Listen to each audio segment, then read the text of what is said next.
people who consider this podcast back in with the pod. We got a special guest with here.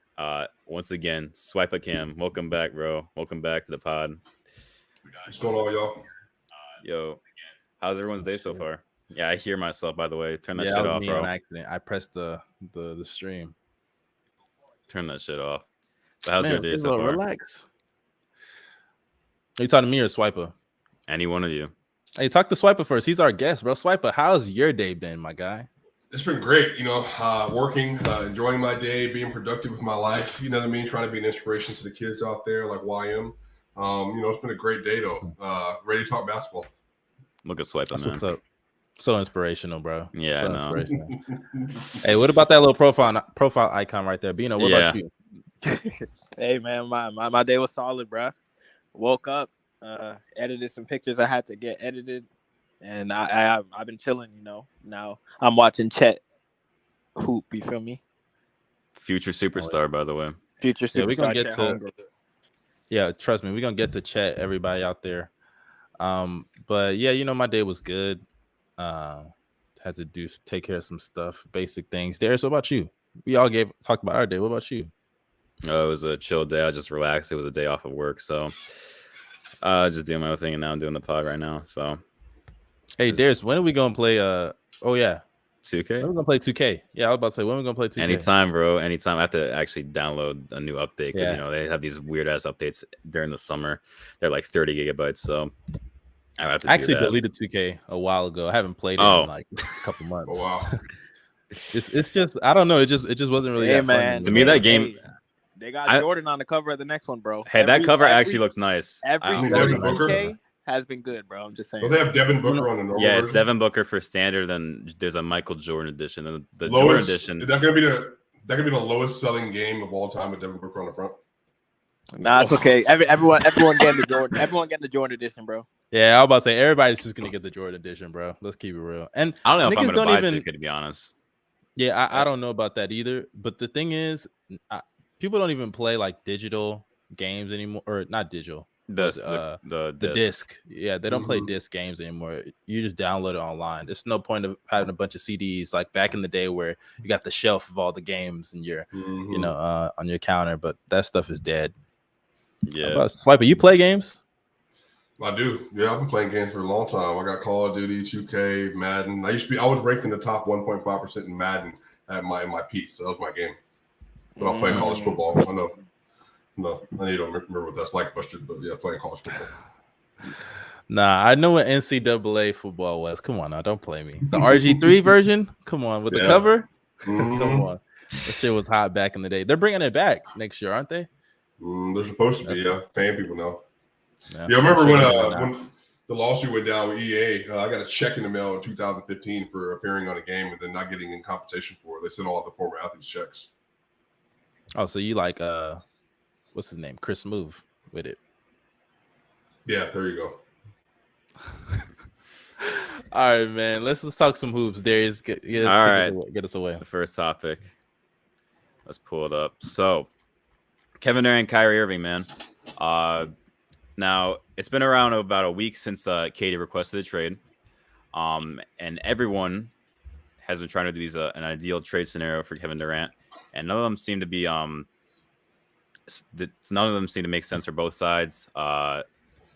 And there's been reports recently that the Nets are willing to wait this out, no matter how long it takes. They want the exact right price for him, and they don't care how long it'll take. They're willing to have the possibility of having Kevin Durant and Kyrie in a Nets uniform on opening day. So that's what's been going on with the KD and Kyrie. Like we said in the previous podcast before, his value has tanked so low to the point where only the Lakers really want him, and they're willing to give up Westbrook and a couple of picks. Now, the reason why the trade hasn't occurred yet is because the Lakers don't want to give many of their picks, the ones that they have remaining left. So they don't want to give any of their assets, all their assets practically. So yeah, what's your that's Ash. What's your guys' thoughts on potentially Katie and Kyrie staying in Brooklyn uniforms by October? Let's Swipe go first. I want to know what you think about this whole thing. It's a mess, man. I think that Kyrie has played himself into being like, I don't know another player that has been in their peak in their prime, like who has tanked their value as much as Kyrie Irving has over the last year and a half. It's funny, like I think obviously I remember Colin Kaepernick and all that stuff and what happened with him in the NFL, but number one, I think obviously that was a much more legitimate reason to tank your value. He was doing something, but for a community of people.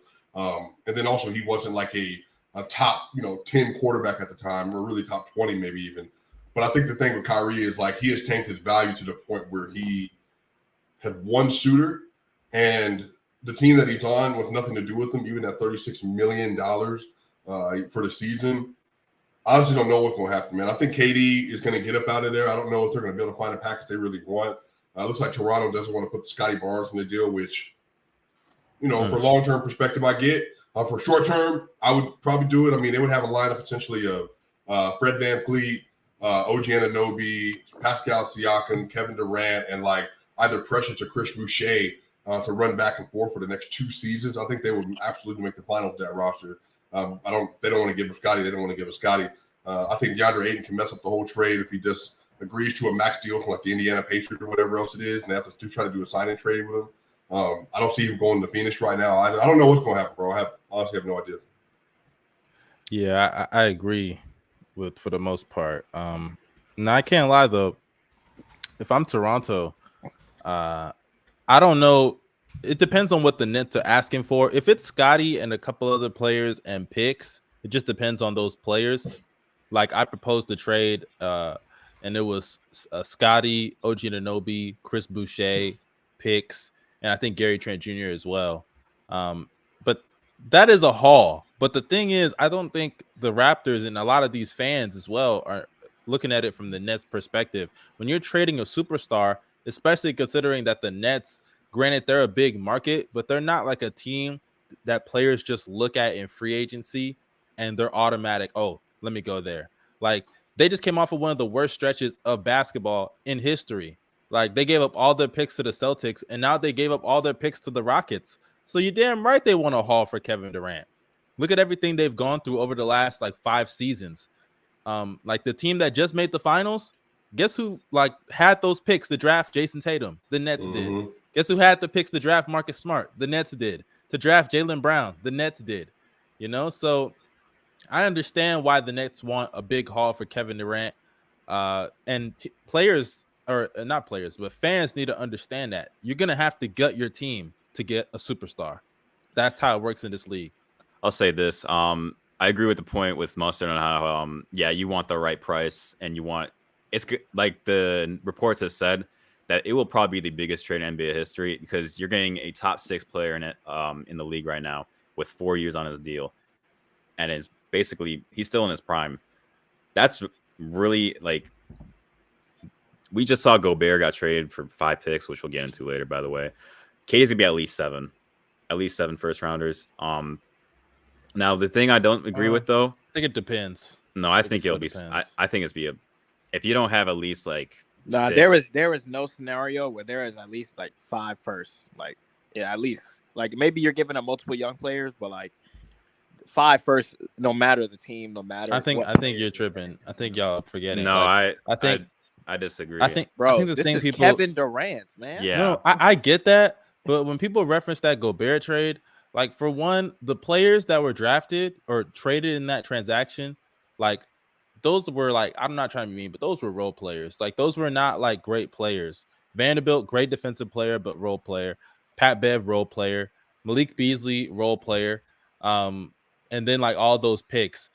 I get that, but this Kevin Durant is a significantly better player than Rudy Gobert. No, that's what I'm saying. So if you give up young players that are great, for the Raptors, I don't think you got to give up 7 first-round picks. You got it's still going to be 4 unprotected first and 2 or 3 swaps. But you have to remember though that at least 5, bro. The picks are not honestly the biggest deal because all those picks for the life of the contract are going to be in the late 20s. So my thing is if you're going to actually get value back, you actually want young players back that are already proven or that were already taken at the top of the draft. So again, if you can get your hands on Scotty Barnes in his peak, if Kevin Durant is a 10. Scotty Barnes in his peak, what is going to be an 8.5, something like that. Let's say if he like actually reaches that peak, becomes an all NBA level player. And then if you add Gary Trent Jr. and some other picks in there, you know, honestly, that's enough. Like if you actually get Scotty Barnes back and he reaches that peak, that's a lot. I think the thing is, if you get first round picks, unless you're going to use those picks and then trade for something else, you're not going to hit on a lot of late round draft picks. Rarely there's a Jimmy Butler. Rarely there's a Rudy Gobert. Rarely there's a Pascal Siakam. So at that point in time, I think getting the players is probably going to be more valuable. So if you can get Mikal Bridges and Cameron Johnson and DeAndre Ayton, I think you would much rather do that than load up on picks. They're going to be at the back end of the draft, but maybe that's just my philosophy. But I think they're trying to find young all-star level assets to rebuild around in this bill. You believe in DeAndre Ayton, Swiper? I think DeAndre Ayton, he is a monster from 3 to 10 feet. He is a good defender. Now, I don't think he's a great defender. I think he's a little overrated as a defender. Like he's good, he's a good inside defender. He's probably going to grow into a much better in-space defender. I mean, he has the potential to be a 20 and 10 and 4, 20 and 10 and 5 guy. I mean, how many people in the NBA can do that? And then on top of that, he's as young as he is. You know, I think you can build around him. I think he can be a core defensive piece on a championship team. I don't think he's one of those players that's like a 1 or 2 option. I don't know if his game is like, he doesn't have it as much you would say like a bag or anything like that. But I think that he's like a good player that you can make like, here's a massive chess piece you can put on the court. He can play small ball and he can play against bigger lineups, you know? Yeah, I actually think he's a small ball killer. Like because of his size and strength, if you run small ball against DeAndre Ayton, he's very good at like abusing mismatches because of his strength and size. The issue I have with Ayton is just more so he doesn't get to the free throw line that often. He's really not. I'm not saying he can't be aggressive, but he's not that aggressive of a scorer. Like they give him the touches in the post. He has that hook shot is like automatic. He's a really good scorer down there, an efficient scorer. But when they gave him those post touches consistently earlier on in his career, like he wasn't that efficient at that. And like the problem is like it was just 2 years of his career, like the first 2 years. Of course, they're going to be growing pains for any young player. But now like you're in a situation where you got to pay him and he just hasn't proven that he could be that option yet. Not like he can't, but he hasn't proven it yet, especially that he gets really good looks from Chris Paul and feeds off the attention of Devin Booker, you know, things of that nature, has spacing. And like, it's just hard to really put so much invested into a player like that just hasn't proven that, but has shown flashes. And now, like, I'm not gonna lie, I was shocked that the Pistons even were able to get Jalen Duren because there was reports they were going to try to get DeAndre Ayton, so the Pistons are out of there. The Pacers could look at DeAndre Ayton and give him a contract. Kyrie Halliburton and DA, that'd be nice. That's a great deal right there. So hold on, I don't want to. Sorry to interrupt, but I want to go ahead. Use this scenario by Swipa actually that he made a few days ago. So he said Raptors trade Pascal Siakam, OG Anunoby, and 4 first-round picks. I'm assuming all of them are protected. And the roster will be the starting 5. I'll just say starting 5. VanVleet, Gary Trent, Scotty Barnes, Katie, and Precious Achiuwa. I'm not gonna lie, I want Precious. I want Precious too. There's no way I'm taking, and I get it. Siakam's a good player, but I'm not taking no fucking Pascal Siakam in a KD trade. Siakam, we know he's not a number 1 guy. We know that. That doesn't matter actually, as long as you're good enough to compete. I'm just saying we know he's not a number 1 guy. The picks, how valuable those picks are, I don't know. Most of them are gonna be late first round picks. Granted, you're gonna get some pick swaps as well, I assume. But then on top of that, like when you're trading Kevin Durant, I at least want the potential for one of those assets to become a superstar or at least a top 10 to 15 guy. And at least if you throw Scotty Barnes in there, there's that potential right there. So Pascal, not enough. Maybe I think part of their mentality, though, I think it's not just getting a young star, which I think is obviously the core of it, but they also don't want to tank their value because they don't have any of their picks. So if they suck, Houston's going to like load up on top 10, or lottery picks basically because they're struggling to make it to the playoffs. Yeah. So running a lineup of Pascal, TJ Warren, having Royce O'Neal, that's 3 solid like 2-way players. And then on top of that, if you could build out like, you know, Seth Curry and Patty Mills, whoever you're going to put at the point guard, that's not a great team. You're not looking for a great team.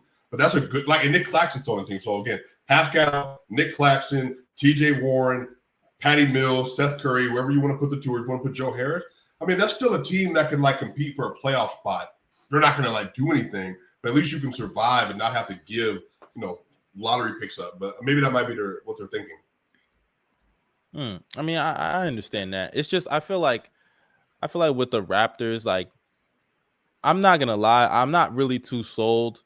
Also, like let's say they go through even with the Scotty Barnes trade and like the picks, Boucher, Trent, whatever.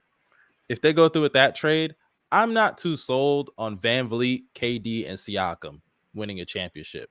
I'm just not that sold on that. Obviously, the Raptors, I don't blame them if they tried to do that. There's only 7 to 8 superstars in this league. And that's an interesting take. That's not happening. That's not happening. Yeah, I don't. That's an interesting take. Yeah. But like, and by the way, that's actually a good thing. I'm glad you put that up.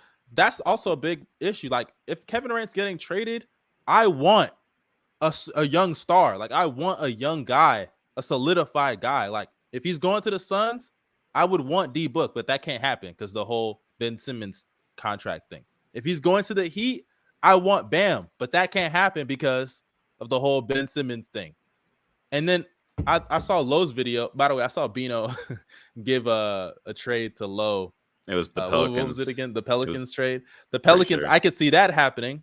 But guess what? Ingram can't play with fucking Ben Simmons. Would you move Ben Simmons to get Ingram on the roster? Oh, hell yeah. Get that nigga out of there. There's no way I want that nigga on the team. And also another thing, people aren't talking about this, but Ben Simmons, he literally suffered the same injury. First of all, he didn't even play, but the fact that he suffered this is crazy. But he suffered the same injury that literally ended Dwight Howard's career. Like, it ended Dwight Howard's career, and they were around the same age that it happened. And Ben Simmons, we all know his athleticism is a big part of his game. Now, I don't know what reports are true about the injury. Who knows how severe it is?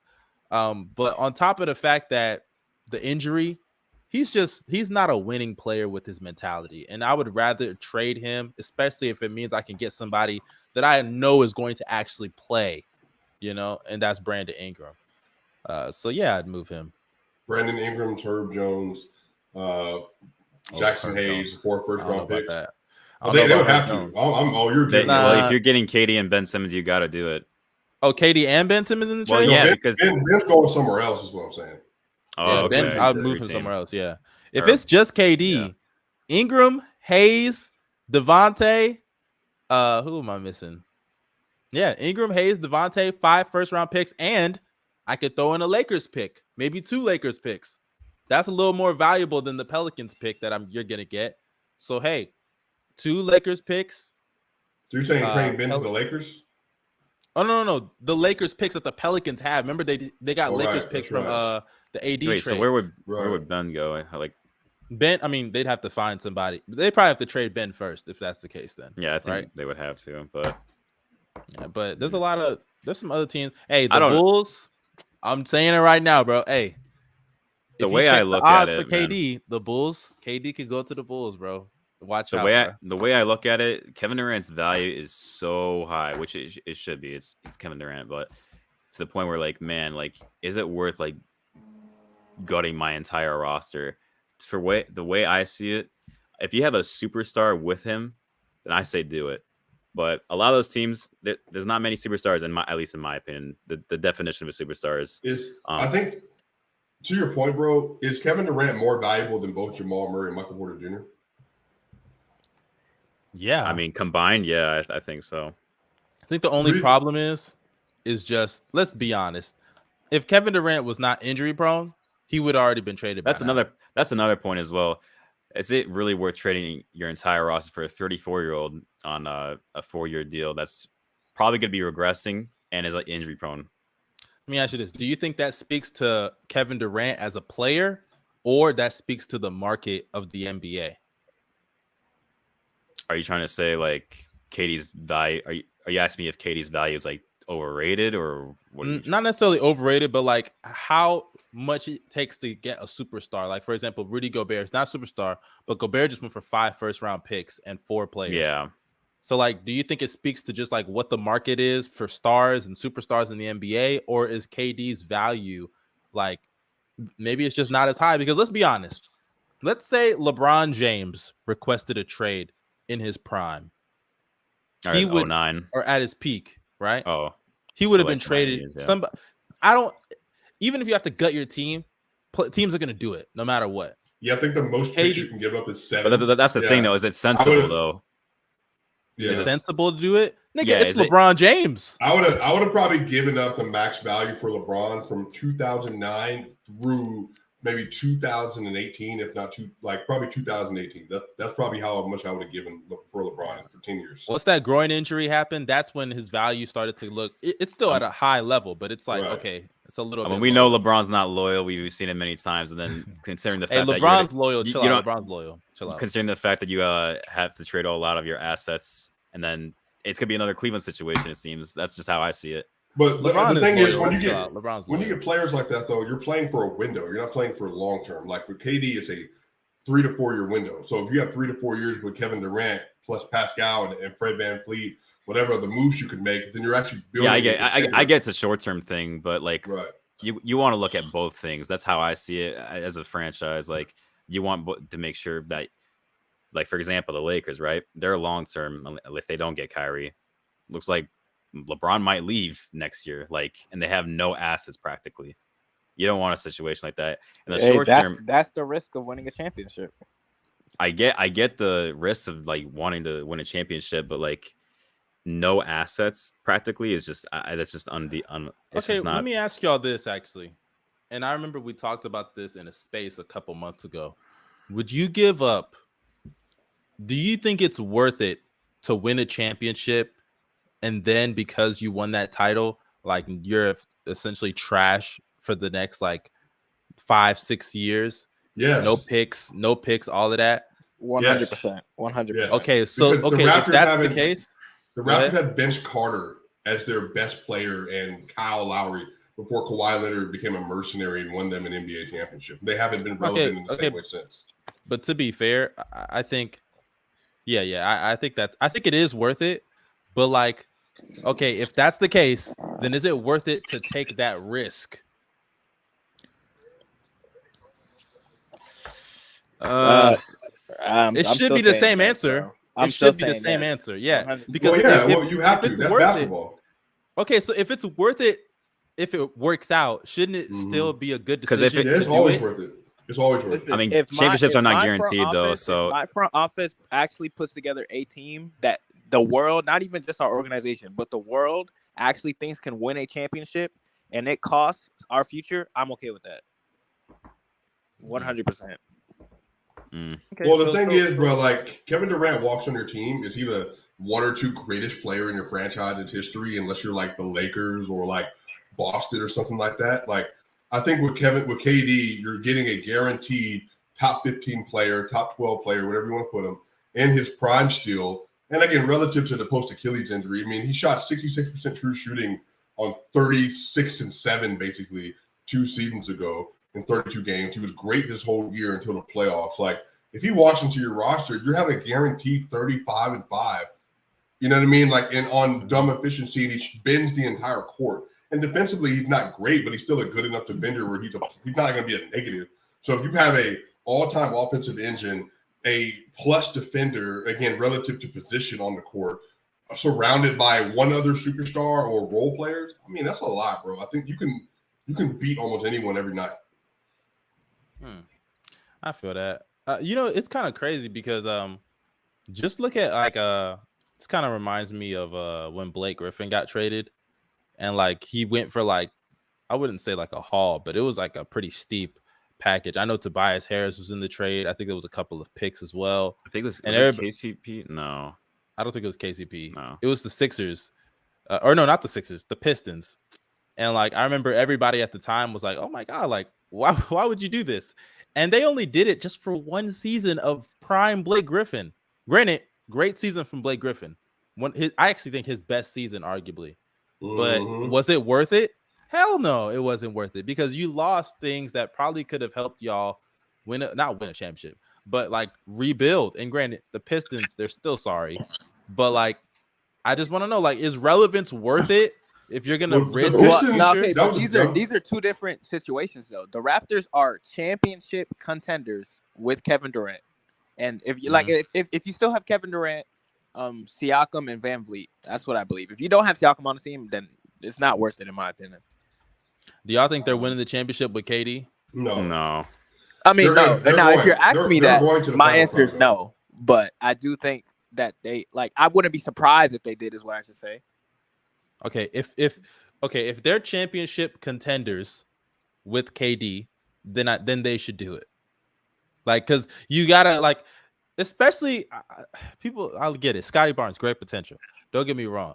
But when you're a team like the Raptors or you're a team like the Pacers, you have granted. Okay, I think I lagged out. Am I good? No, you're good now. Okay. If you're a team like the Raptors, you're a team like who else? The Suns. Your history is nothing. You have a nothing history. You've had moments like the Pacers, Reggie Miller, right? You went to the finals one year. You lost to Shaq and Kobe. If you're the Suns, you went to the finals one year. You lost to Michael Jordan. If you're what team did I fucking name? The Raptors. You had that 1 year with Kawhi, and the rest of it is stars leaving you. So your history is proven to stay relevant. It's kind of hard, especially because you're not in the best of markets. It's very scarce for you to get a guy like Kevin Durant's caliber, especially when he has all these years left on his deal. So being relevant, especially championship contention relevant, is scarce to that history of the organization. You see what so OKC I'm very did. confused why a lot of people. Yeah, look at OKC. They haven't done anything since KD left. Literally nothing. They haven't won a playoff series. So it's very obvious. Losing a star like that in a market like that. I'm sorry, Bino. I know it hurts, but it is almost impossible to recover. And when you get that opportunity to pass it up because of, hey man, this guy could end up becoming that star. How has it worked out for you throughout the last 20 years of your organization? And to waiting your point, for guys to become stars. To your point, Mustard, even Blake Griffin won't get it done. Paul George in this MVP level season when he was third in MVP voting, they're not going to get it done. You have to have players of Kevin Durant's ilk in order to get that far. And so again, like I said, man, if you have a chance to get them, you have to, because they just don't come around. You're not going to get Giannis, Jokic, Durant, LeBron. You're not getting any of these players. You're not getting Steph Curry. Imagine Steph Curry was on the market. I don't care how old Steph Curry is. Steph Curry's 34 years old. I'm throwing a house at him. I'm throwing everything but Jokic, everything but Giannis. I'm giving whatever they want. Because he automatically changes everything for me. Just by him being on the court, I'm going to literally beat everybody with Steph Curry and Giannis, Steph Curry and whoever else you want to pair him with. So I think you got to do it. Yeah, thank you. And I think the only hesitation the Raptors should have is, okay, if we trade for KD, can Siakam be that number 2? Well, we've seen him be a number 2. Can Van Vliet be a consistent option? Well, we've seen him step up in the playoffs while they won the championship. So unless people don't believe that KD is him, which, hey, I have my doubts about that too, but unless you don't believe KD is him, then you should make that deal. We saw Kawhi do it with that core. No Lowry there, but Van Vliet's a better player now. Let's move on to KD.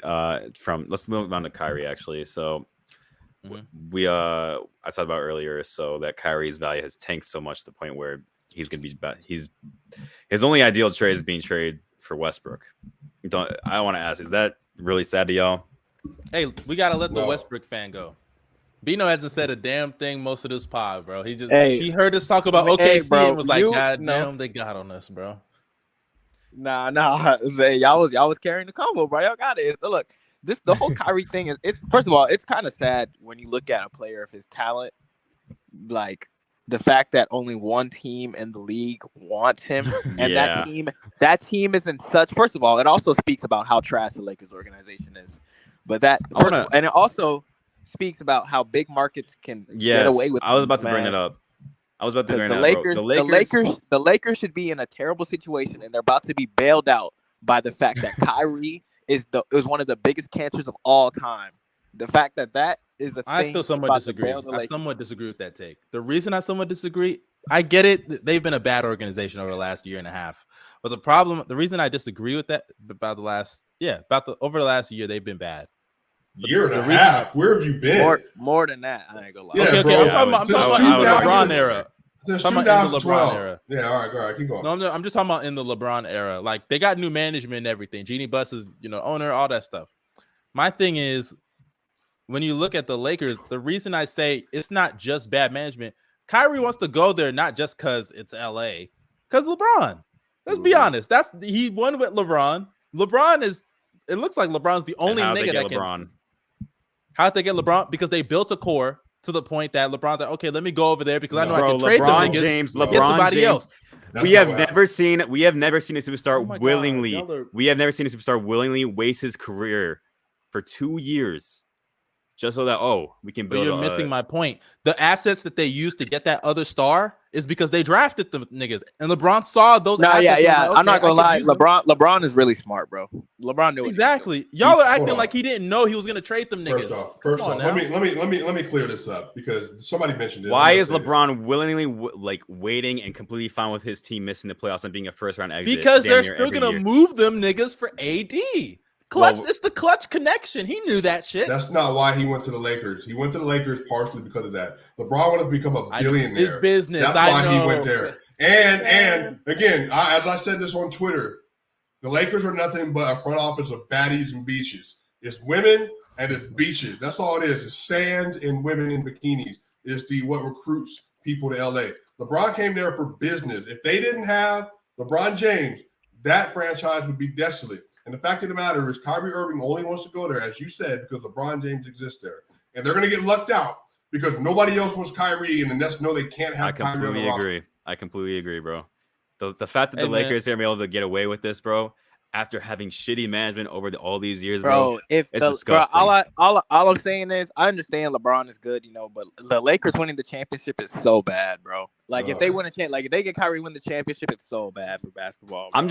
I've never seen like a superstar okay with missing the playoffs. No. Obviously, because it's the Lakers and LeBron, it's not bad for basketball, but it is bad from like an organizational standpoint. I'll say this: if Kyrie goes to the Lakers, which is probably gonna happen, I need KD to go to the Warriors, and I need that duo. No. I need that rivalry. Why do you want the NBA to be toxic? Why do you want the NBA I'm not saying I want it to be toxic. Are y'all telling me they got the two most unreliable players, AD and Kyrie, bro? Hey, oh my God, get out of here. Clippers still going to make it's true. Stop it. The Clippers still they can make the playoffs, but they're going to be first round and second round exits, bro. I'm going to just say right now. My God. Kyrie and AD will fucking be injured again. It's always a guarantee with those two. Okay, they're unreliable. Look, even if they're injured, all they have to do is make it to the playoffs healthy. I'm saying you're acting like it's impossible for these niggas to. And Kyrie's ankles are firm when he's with LeBron, bro. His legs are firm with LeBron. They won a championship. They went to 2 finals. They went to 3 finals. Actually, come on now. We have not seen Kyrie healthy like that. They will be second round exits. I promise you. And he's right. They lose to the Clippers. They will lose to the Clippers. They will. Oh my God! To be fair though, Kawhi and PJ ain't the most healthiest. Are y'all telling me? I'm about to say reliability, and you're bringing up the Clippers. Yeah. On top of that, everybody knows that Paul George boogeyman is LeBron James. I am not convinced. Actually, you know what? I might bet the Lakers now. I might bet the Lakers. Yeah, Bino, tell me, I'm lying. Bino, I'm lying. Hey, who's LeBron's boogeyman? There is no boogeyman. Maybe the don't say Kawhi. Don't say Kawhi. Kawhi is everyone's boogeyman. Kawhi is everyone's boogeyman. They haven't faced in the finals in like what 8 years? Come on. I'm about to say it. So here comes Swipa. Swipa gonna be everyone but Jokic. Right, Swipa. LeBron, Jokic ain't earned that yet with that, so he ain't got no conversation with LeBron James. Neither does Kawhi Leonard though, so I'm not bringing up Kawhi Leonard and LeBron James either. Hey, I'm about to ask. Have we ever seen a back-to-back MVP lose in the first round? Yeah, I mean, back-to-back MVP. There's only been 13 of them, so know your history. I don't. Okay, come on. No.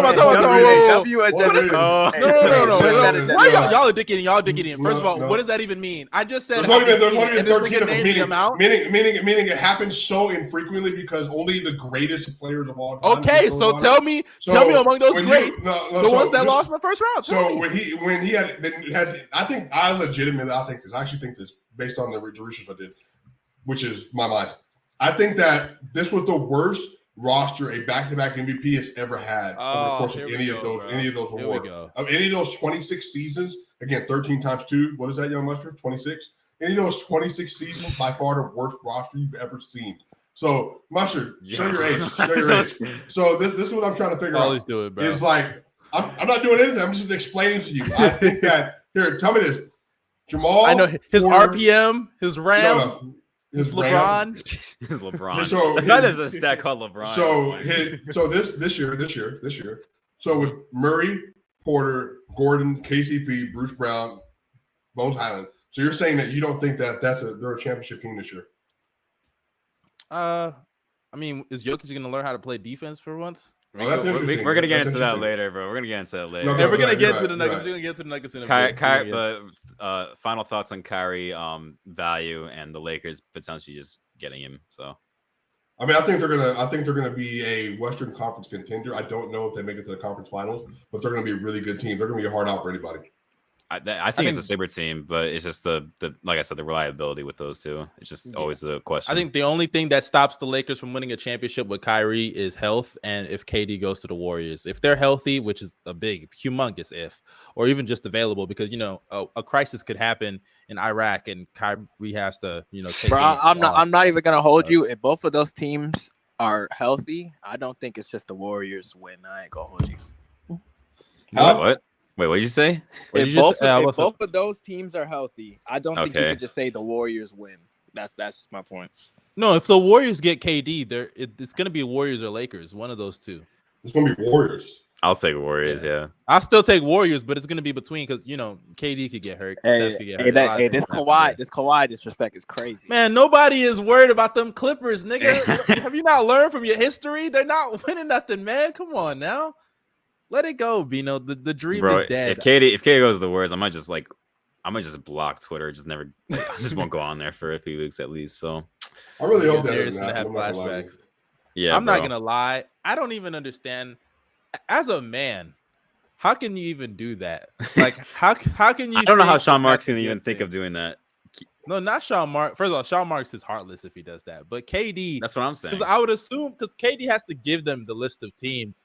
Oh, there goes Go Bells. Not yet though. Not yet? Okay. Yeah. KD has to give them the list of teams, and you're gonna sign off on the trade. Like if they're gonna trade him to the Warriors, best package or not, they're gonna still tell KD, look, the Warriors are on the table. Are you cool with that? KD would have he's gonna say yes. He's gonna say yes. But it's basketball. Man, how could you do that? It's basketball, bro. Like what? There's nothing wrong with that. Like he doesn't care. He doesn't care. He just wants to play basketball and win. As a man, you're gonna go team up with a man who told you you're a They're bitch. Friends. We don't need you. They friend. Wait, LeBron James. We can still be cool. Now. We can still be cool. Draymond and team LeBron up with you, nigga. work together right now. They do business together right now. That's different. That's different. We're making money. Men overcome That's stuff. different, Men overcome stuff. They're making money too. You know how much money playing with you? No. I don't think you. Swiper. A nigga calls you a bitch. Young Musher. Look how you talk to Darius and poor Bino. They still work with you. How does that work out? Okay, come on. I don't call them bitches and say we don't. Okay, if I just told Darius in the middle of an argument, you're a bitch. We don't need you on this pod. Darius, you gonna stay on this pod? All right, back to this pod though. No way.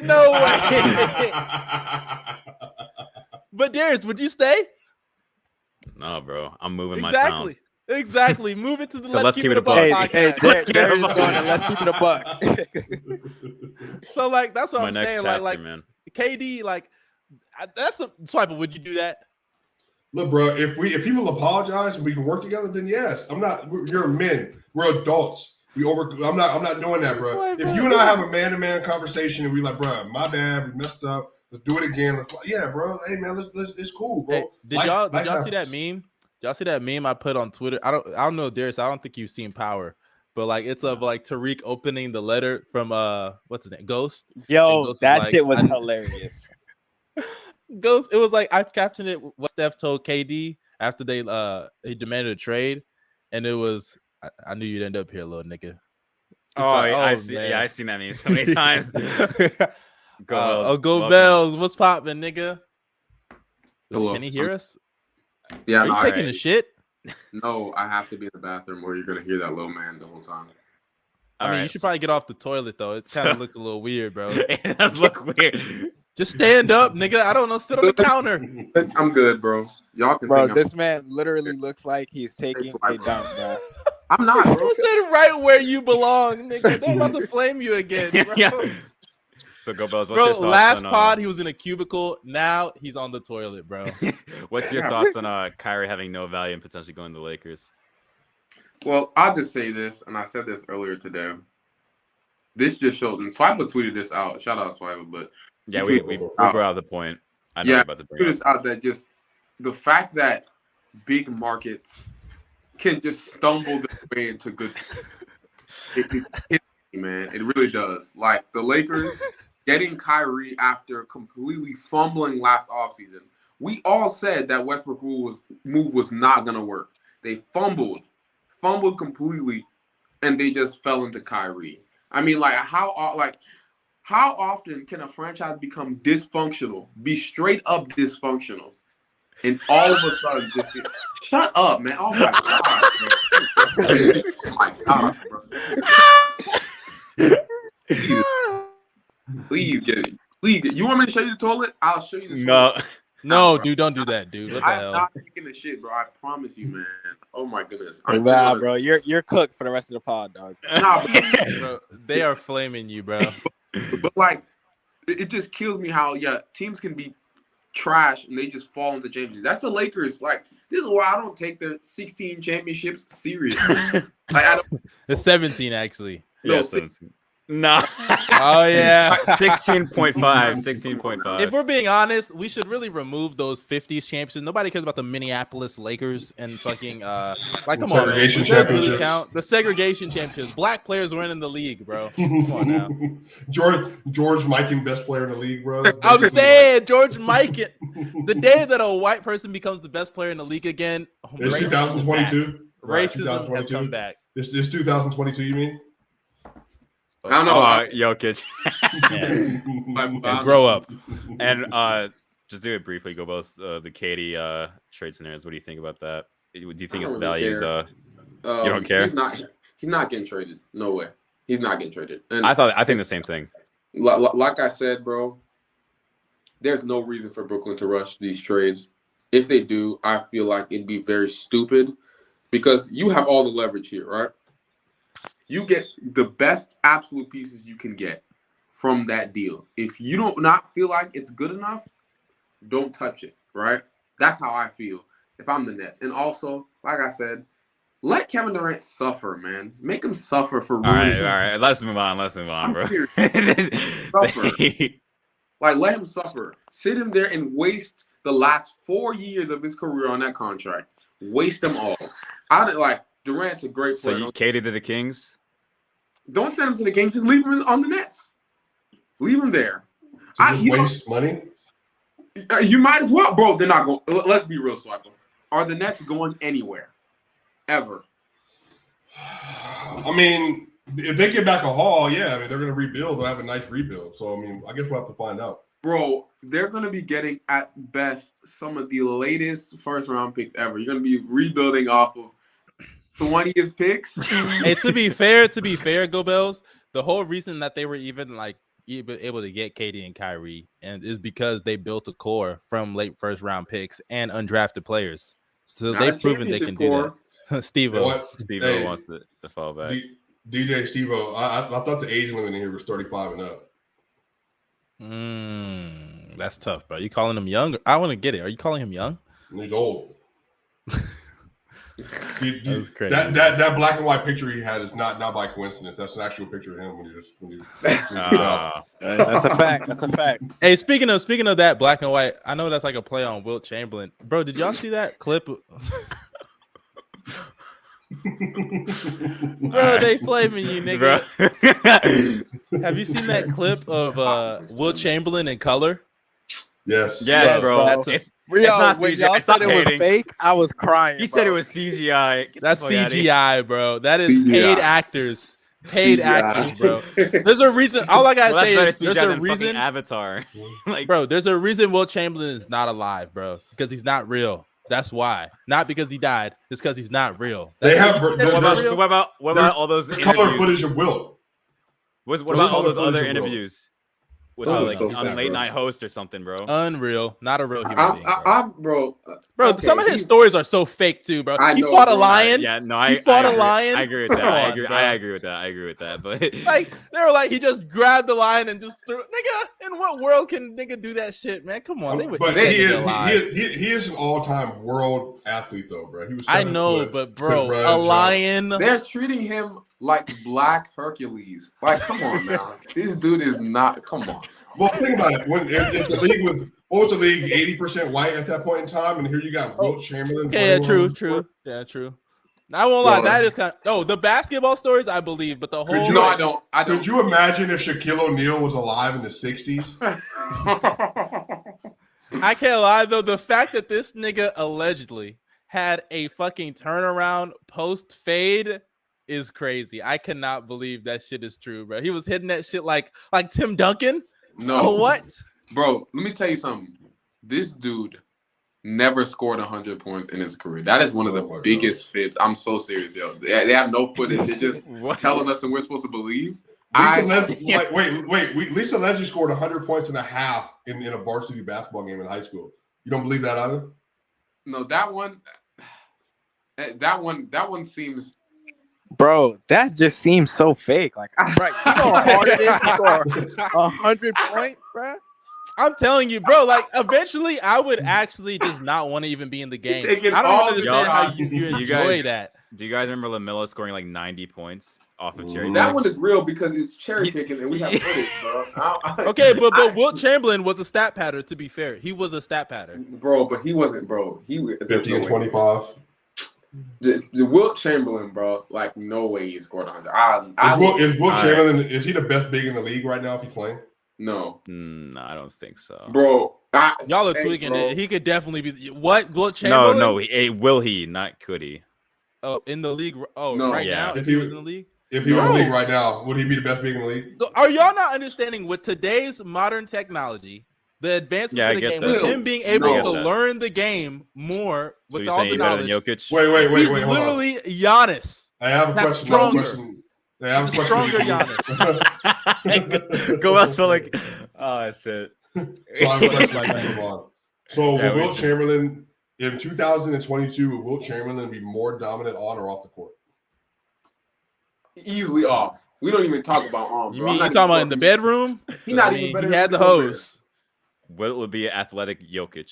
First of all, that is literally the greatest player of all time. Not true. Yeah, really. Right. That is the goal. That's the greatest player of all time. Bro, Rudy Gobert would nightly embarrass that nigga, bro. I'm so serious. All right. You know, wild. Let's move on though. Let's move on after this. Hold up. Before we move on, I think it is kind of wild that Wilt Chamberlain gets praised for his knuckle bells. I think it's wild that Wilt Chamberlain gets paid or praised for his numbers when he's a known stat pattern that literally affected his team negatively, that they couldn't win a championship against the white guys. But Russell Westbrook is shitted on for all his statistical accomplishments, bro. Yep. It is insane. Granted, Wilt won, but he won after he stopped being a fucking stat pattern. He played, but bro, he played every minute of the game though. Every single minute. He's still ball hog. That's what the stat pad is. He only did that to stat pad, bro. I'm saying, really cared, I don't blame him because I would have done that. No, it's not even stat padding. I would never get tired if Bob Cousy was guarding me. Or a 6'8" Bob Cousy was guarding me. I would never be tired. Hey, to be fair, Bill Russell, you know what's crazy? Bill Russell locked him up.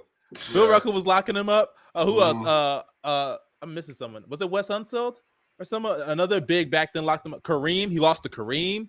He lost to all the bigs back then. Nigga was a choker. He was putting up like single-digit games in some of these finals, bro. Pooh. No skill, bro. He faced an average defensive big in Bill Russell, and like all of a sudden, let me chill. An average defensive big. That's disrespectful. All right, so the next topic, man, we're gonna be talking about Chet Holmgren. Oh no, is it Chet or the Nuggets? No, it's Chet. We'll get to the Nuggets after. We'll get to the Nuggets later. So Chet, in his summer league debut, put up 23 points, 7 rebounds, and 6 blocks.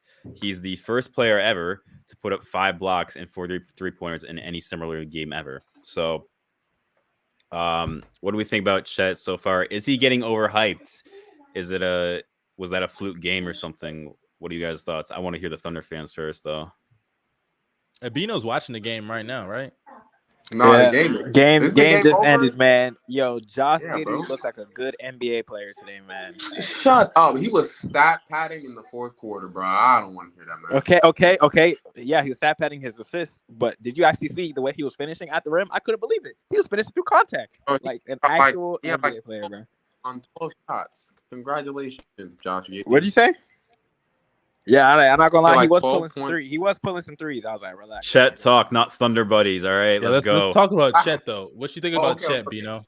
Or go Bells. Go ahead. Tell us. Let me say this about Chet. Great game, you know. But first off, I'm not gonna dick suck. It was summer league, right? It was summer league. It was hitting some moves, but guess what he was cooking? Taco Fall, right? I mean, come on now. Taco Fall made Poku look like sort of an NBA player when he was guarding him. That just shows you all you need to know. But let me just say this. Chet is going to be a very, very solid player in this league. He just needs to put on weight. We talked about the game last night, but the game that happened today, he was getting flat out bullied. This nigga right? really taking this shit, bro. I'm not. Oh, my God. Bro, don't flash your dick, bro. What the heck? Come on, bro. Nigga flashed his print to the fucking. You're on solo layout and you flashed your print, nigga. God, this man is wilding right now, dog. I'm saying, bro. Go ahead, nigga. Nah, but Chet, bro. Chet has a possibility to be the best player in the draft class. Oh my God, shut up, man. And one of the best defenders we've ever seen. He just got to put on weight, bro. He's too hungry. And I don't care what anybody says. As long as he's this skinny, there's no way on earth he's going to be able to play the 5 at the NBA level because everybody is literally going to bully the life out of him. We saw tonight with, what's his name? What's that dude's name? Lofton, yeah. Right? That dude was getting into his body and finishing every layup because he was able to pin him under the rim. Every big man is going to do that to him, bro. Even guys who are mediocre offensively, like Rudy Gobert, right, can do that to him. Just because he has almost 100 pounds on him. That's how bad it is, bro. Chet is going to have to gain weight. And if he doesn't, bro, I promise you he will not be that great in this league. And also, bro, learn how to get to the rim, big man, because it seems like you don't have any type of rim pressure whatsoever, especially with the ball in your hand. Yeah, you can hit pull-up jumpers, but that doesn't matter if you cannot get to the rim. That's a lot to say. Okay, Bino, what about you, man? What you think about this shit? What you think about Chet? I also agree with the getting to the rim thing, but like, as long as he's solid as a roller, I mean, I feel like maybe it's because Shea is not out there. I'll say that, but I do feel like my boy was handling the ball a little too much. Yeah, for my liking. Like, I ain't gonna lie. Like every rebound he gets, he's bringing the ball up the court. He is not passing the ball. So I was just like, he was pulling up for some transition. He was pulling up for transition. No. I don't mind. Like, that's what I say. I don't mind him doing it every once in a while. Right? I didn't watch the games, but I heard he was chucking. Is that true? Like, he was doing the first game he was making them though. I'm not gonna lie. We got snatchback and then pull up. It works on bigs though. It works on bigs though. No, it works on Taco Fall. He's a big. But what about you, Swiper? What do you think about Chet's debut and him going forward with this Thunder team? I think him and Poku, Josh Giddey. I don't think SGA is going to be there. Whoa. Get this man off the pod, bro. Get this man off the pod. I don't care about y'all feelings. I care about y'all little loose feelings over there at OKC. I'm actually a shitty ass team. I'm actually interested. Explain that after you're done with your Chet thing. Hey, that's fine. When Jokic leaves you, then we'll laugh. All right. Why do you think SJ will leave? No, I look, bro, because they're Raptors, bro. Because they're Raptors meat riders, bro. I don't know why people think he's going. He's not going anywhere, bro. Hey, Bino, until you come off the camera, stop making OKC takes. So look, this is my thing. I think that like SGA is a really good player. At some point in time, he's experienced the playoffs twice. He's going to get tired of them tanking. They're going to try to tank again next year. You know why? They're not going to be any good. That's why. And Chet, Poku, Giddey, Lou Dort, cool, great roster. Not going to win anything. Too small, too young. Like, they're not going to win anything. So, like, they're developing. I like Chet. I think Chet's going to be really good. I think Chet has. I think he could be a near all-star level player. He might be a 1 or 2 or 3-time all-star over the course of his career. I think again, he's Kristaps Porzingis with some health and with a handle. So again, great, good for him. I think he's going to be good. But what does that mean for OKC? They're going to need some real players on their team, and we'll see what happens. Whoa, I've already said. I personally think, especially like if this year they're still like sorry, and I'm talking like dog shit sorry. I think Shea should just. I think he should already start thinking about demanding a trade, bro. Because I don't even get it. Like, I get it. The tanking hasn't been like so long, but Shea, this would be his 3rd year playing at an all-star level for nothing. Like, it just for nothing. And it's not like they're playing, they're sorry. Like, they're just sorry. Pathetic. Like, why would I? That is literally what happened with DeMarcus Cousins in Sacramento. 3 straight years. Poo. Trash team. Didn't do nothing. So like, why would I want to be in a situation like that? I'm in a small market. I'm not getting any real help anytime soon from the free agency destination. Like, no baddies and beaches in OKC. No, exactly. There's no bad bitches. There's no bitch. Nothing. What is there? My boy has a girl, bro. What's wrong with y'all, bro? I know, right? Like, golly, bro, you guys are some chimpanzees, bro. Let me tell you that right now. Go Bells, you respond to the SGA takes though. Oh, bro, he's not going anywhere, bro. Next topic, bro. Okay, no. I have to say something real quick because what you guys said is making very little sense. One, when we're on the court, if you watch our games, we're always in every single game. The reason why we lose games is oh my god. Listen. The reason why we lose games is because Bells, are you confident? Are you okay? I'm fine, bro. Why is every time I'm in the back, I'm just these niggas lost? Oh my goodness, bro. Nah, but the Bismarck works. You know why he was really reacting with an open mouth? Because he was just just trying to get that shit out, bro. You know you was, bro. I know you gotta take a shit, nigga. Darius, what kind of engine are you running over here? Say what? What kind of engine are we running over here, bro? We got people on the toilets and doing podcasts or whatnot, bro. Bro, this is just not a Joe Rogan podcast. What does it look like? Joe Rogan, bro. But go Bills. I don't. Why don't you see leaving. it? I get it that y'all. It's good for small market teams that have players like SGA to build around and like build a team. But like, what have y'all built? A lot of y'all draft picks suck. Darius Baisley sucks. Josh Giddey, you said he sucks. Go Bells. Y'all took him with a lottery pick, and then Poku is not good. What is there? Like, what is there? Derek Favors gets major minutes. Like what is in Oklahoma that to like? Why does Josh Giddey suck? I'll explain everything to you. First off, I know I talk a lot of trash about Josh Giddey, but by all means, he's not a terrible player. He just is Ricky Rubio, and I don't think he'd fit on this team. Call him Josh Shitty, bro. Yeah. Because I don't like him. I don't like him at all. He can be better than Rubio. He can be better than him. He will be Rubio, bro. Like, he can't drive by anybody. He just a floor raiser. But we have a soft team. Just a floor raiser? Okay. Hey, just a floor raiser. Like, this is the thing about the whole entire Shea experience. First off, Shea is on board. If he wasn't on board with this, bro, if Presti didn't talk to him about this, he would have requested. Oh my god! What's he supposed to do about it? I'm saying, what is he supposed to do? Go Bells! He had to wait till he got the money. Why do you act like this? First, bro, shut up.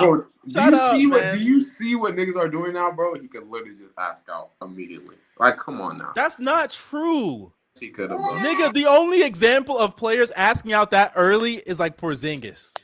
That's it. He could have done that if he saw we weren't going anywhere. He doesn't want to be Bradley Beal in OKC, bro. I'm not gonna lie to you, bro. But that's not gonna happen, though, bro. Who are they? I have a question. So, what are they doing in the Western Conference for the next several years? Go ahead, Muscle. You know what's crazy? That's Bradley Beal comparison. At least Bradley Beal has seen the light of day in the postseason before. The Shea is not even making a play-in. What light of day? What light of day has Bradley Beal seen? A game. He's actually seen a playoff game. Yes. Shay's been in the playoffs twice. Yeah, Shay's been in the playoffs twice. Once in OKC. I'm talking about during his tenure as being the face of the franchise. That's what I'm talking about. He has not seen the light of day as a postseason. Man, not even a play-in, bro. Let me ask you this: are y'all making the play-in this year? There's a possibility. Go Bills. Are y'all making the play in this year? No. I personally believe that there is a chance. No. Are y'all bro? No. If I put a gun to y'all's head, are y'all making play in? Yes or no? The West is stacked, man. No. I'm not gonna lie. No. Okay, so no, y'all aren't making play in. Yo, are y'all even gonna? We say this. Okay, besides the Spurs, what team can you confidently say that you're better than? All right, let's go through this. We don't have to say that, bro. There are teams that get injured every single year. Listen. Oh, injuries gonna get you in. All right, bet. So let me. What are we doing? What are we doing, bro? What are we doing, bro? Are they going to be better? Are they going to be better than Jared Vanderbilt and the Utah Jazz with Donovan Mitchell next year? They're going to be better than them? Bro. Okay. All right. So let's keep it going. This nigga said Jared Vanderbilt and the Utah Jazz, bro. You're not. Are they going to be better than the Pelicans? No. Are they going to be better than the Timberwolves? No. Are they going to be better than the Trailblazers? Yes. No, they're not. Potentially. No way. No, they're not. No way. No, they're not. Especially if they trade for KD because they actually could. They cannot. That package is trash. Stop it, bro. Yes, they can. They can trade for KD, bro. That package is duty buns, bro. They don't need them. They're still going to be a good team without them. They're still going to be better regardless. Bro, what is they're one game injury away from the lottery, bro. What are we doing? No. Dame Lillard, Anthony Simons, Jeremy Grant. They're going to have Yusuf Nurkic, who's a good player. They're going to have what's the name coming off? Gary Payton, the second coming off. Nasir Little. They're going to have a good roster. What do you They're going to have a good team. I don't know why y'all are gassing. They're going to be good. Guess what? That is a playing team. We don't care. Yusuf Nurkic barely plays games. You know what's wild? You know what's so crazy though? You know what's so crazy? Hey, you know what? We can't say that because our players are injury prone too. So. You know what's crazy though? You know what's crazy? We're arguing Blazers and OKC, and the Blazers might miss the playoffs too. That's what's so wild about That's this. A fact. Y'all guys are sitting here. So that just shows how poo y'all niggas really are. Y'all are not even in contention. That's the thing. Keep going, Swiper. Keep going. Are they going to be better than Darius? Are they going to be better than the Kings next year? With De'Aaron Fox and Harrison Barnes. No, they're not. That's four. No, they're not. All right. Actually, no. That team, I can argue 100% we could be better than them. My! What are we doing here, bro? So wait, what universe? So they have Keegan Murray. When healthy, look, let me tell you I'm better than the Kings. Let me tell you I'm better than the Kings.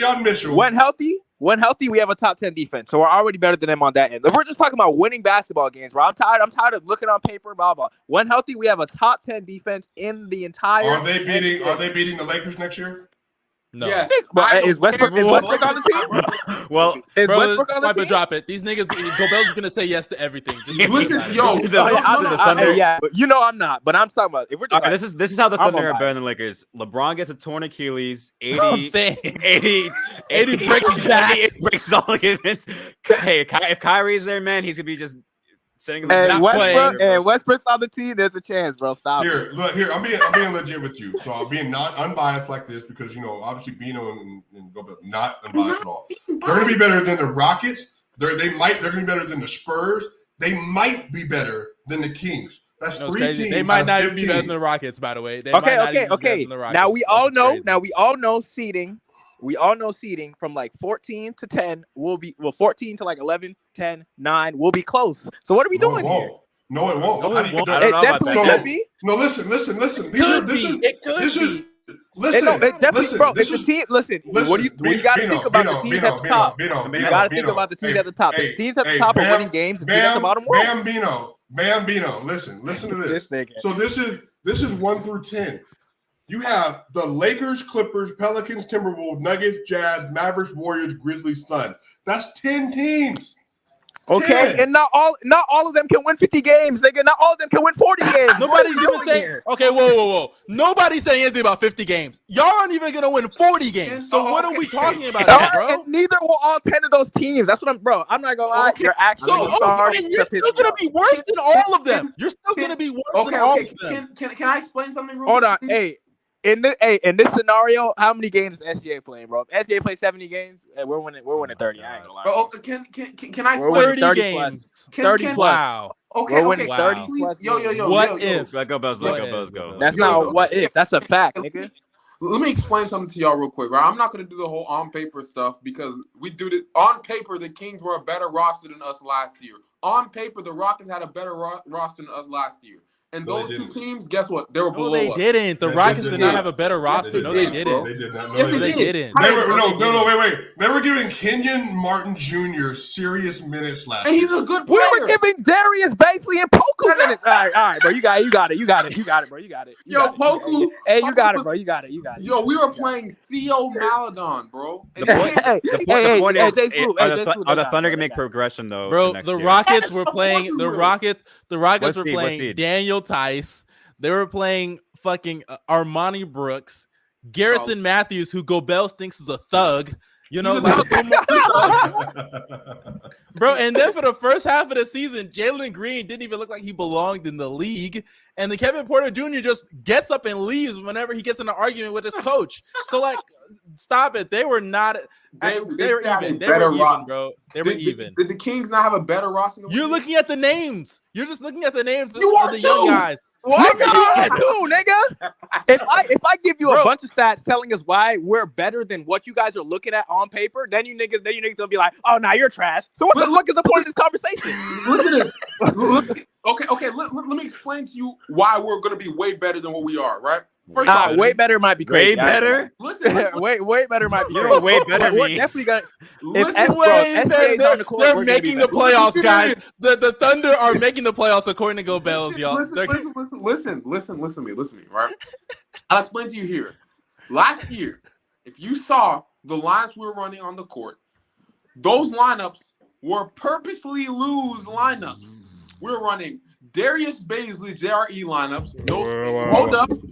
Darius Baisley, JRE lineups. Hey, Gobels, you're purposely losing next year, sir. You're still tanking. Do that again, though, bro. You're still tanking. But Yes, to be you fair, are. Swipa, the point is, like, do they make progress? So I think that's the main We're thing gonna when it make comes progress. to Shea. Yeah. They're gonna win. You know what progress? They're gonna win 2 more games. That is the progress that they're making, bro. That is the progress. Like the Bulls, bro. Just like the Bulls. Shut the Hey, fuck and bro, you niggas suck. hey, I'm you're like- getting. I don't care. Go Bells. You know what's crazy? Gobels gets emotional. The topic is the Thunder. Your Thunder is gonna win 2 games more than they won this past year, and now you're gonna flip it on the Bulls.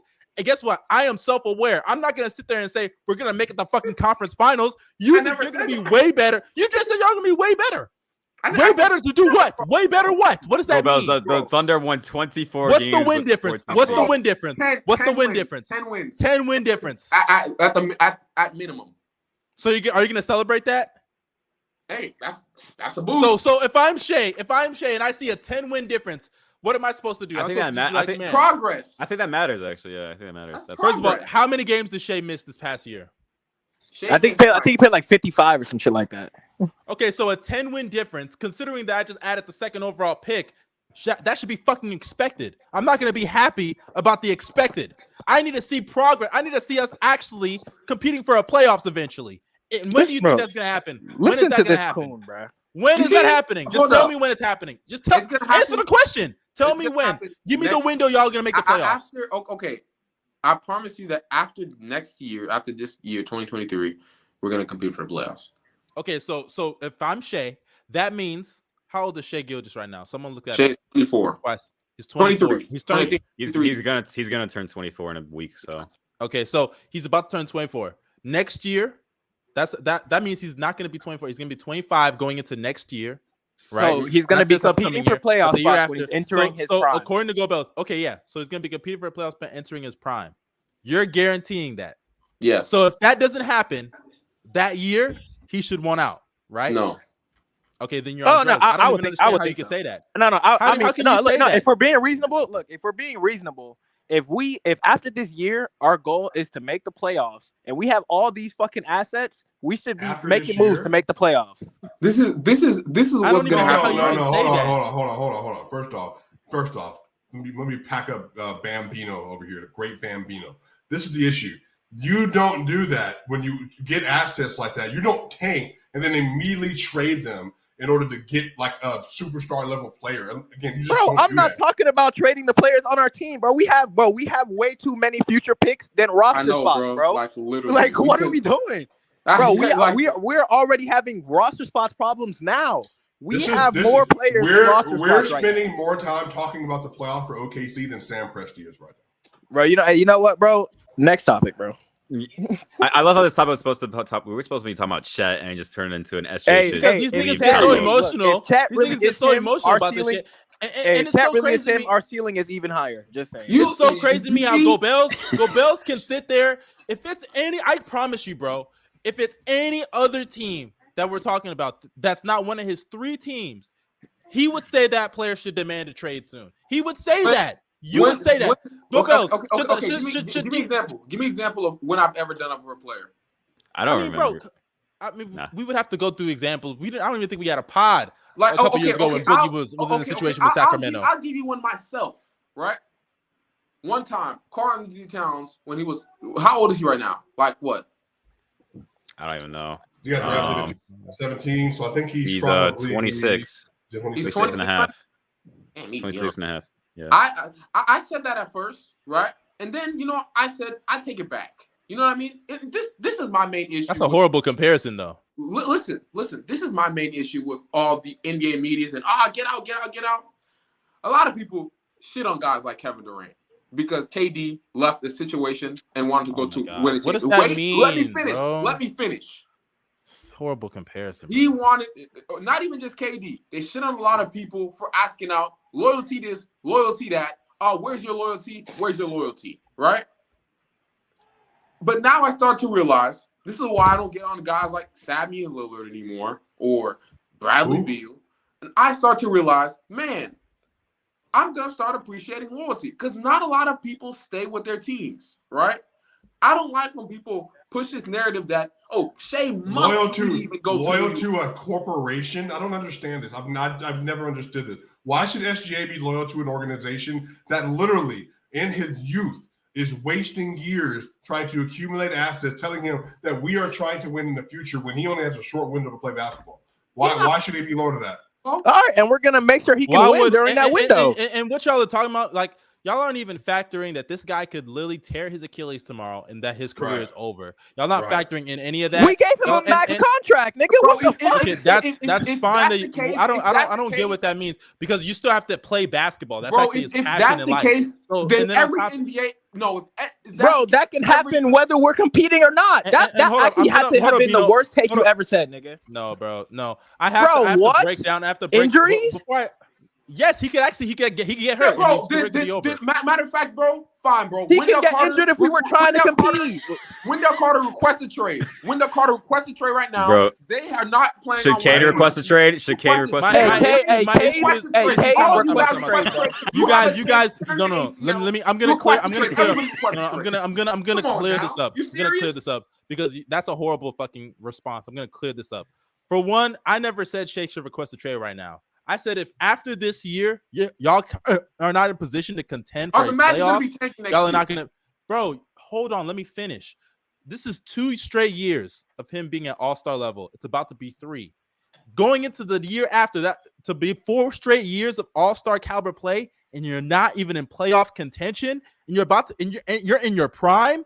Why would I stay? You just said he should stay. Because of fucking loyalty to being poo and an organization that has entrusted picks that are going to get players in high school at that point. That's what you're saying you should be loyal to. And then you brought up Karl Anthony Towns. For one, Karl Anthony Towns it was 2 years of them missing the playoffs. Then they got Jimmy. And then after that, they got D'Lo. And now they're in the playoffs. He actually saw the playoffs as the face of that franchise. Tell me, what has Shea seen? Yes, Cat was the face of the franchise when they made the playoffs. Yes. When they had Jimmy, he wasn't even the best player on his own team. Best player on the team and face of the franchise are 2 different things. They didn't want to pay Jimmy. They paid Cat because he was the face of the franchise. Hey, bro, if that's the case, Shea was literally the face of our franchise. And also, no, you're good. You're good. What? Well, no, hold on. Wait, hold on. You're good. So You're good. The difference is that not only was CP3 the best player, Shea was a second-year player. He was too young in order to. But he was still the face of our franchise. No, hold on. No, he wasn't. Shea was literally our future, bro. What are we doing? Literally. No, he wasn't. Yes, he was. Shea was not. It was not confirmed that Shea was going to be that guy until he had that year. It was not confirmed, bro. Just to be clear, Just to be clear, I want to put this in perspective. At that point in time, Shai Gilgeous was seen as a very nice two-way. That was a very nice two-way player at the time. Shai was not an all-star level player at that point in time. That's fair. Yeah, I'm not. Yeah, you're right. I'm reasonable. In that draft, you had Luka, Trey, Porter easily, and then you also had Jaren Jackson Jr., who are all considered like better players and more franchise-capable players than Shai was at that point in time. But that was just because he was young. When they made that trade, it was Tobias Harris was the best team in that package, the best player in that package, was it not? Tobias Harris? At the time. Yeah. The most valuable person in that trade was Shai. You could even go back. The Clippers did not want to give up this dude. That was the prize piece in that trade. But they gave him up. Shai was a rookie that was drafted in the team. Yes, what would he because we knew he would be this good. I knew he would be 13 overall. When was Shai? Go ahead. Go ahead. No, go ahead. I'm sorry. Go ahead. Shai, and my only thing is like the whole thing with Cat was the first overall pick in his draft. Right. He was already a fucking 20-point per game scorer coming in the fucking league. That is not the same thing. Okay, bro. Shai got his contract extension after his third season. That's when everybody was like, okay, Shai's that guy. He's the guy for OKC. Cat was confirmed to get his extension after his first year. We're not going to rebuild a hatred on Shai. It's not the same thing. I remember him coming out of college. He was not that kind of player. Yes, but that's he was a 10-point per game scorer as a rookie, and you're okay. No, listen. But I would say, bro, our situation is different though, bro. How many players are drafted to a playoff team and are actually good, and then the next year you're traded to a rebuilding team, and you're supposed to be one of the building blocks of the future? That immediately changes our timeline that year that we were supposed to suck. So that way, obviously, like if we actually suck that year with CP3, then that would be one less year of us tanking. We were actually good. So that was really a wasted year. Look, if we're being real, yes, they developed.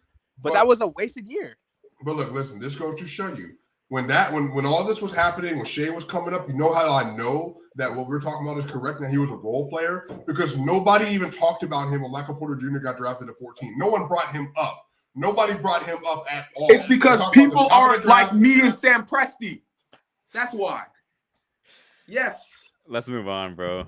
No, hold up. I got one last thing to say. I'm sorry, Swipe. I got one last thing to say. First off, the goal isn't to just draft. We don't have all these picks to draft. I said in the video I made it explaining the process. Our goal isn't to just draft middle schooler after middle schooler. No, you know why we have those picks? Guess what picks are? They're currency in the NBA right now. We are getting those picks primarily to trade for assets to build around SGA. It has nothing to do with, we want to draft this random middle schooler that you see on Ball is Life. That is not the goal for the Thunder. That was never the goal. I hope not. People keep making this thing up and acting like it because it's funny.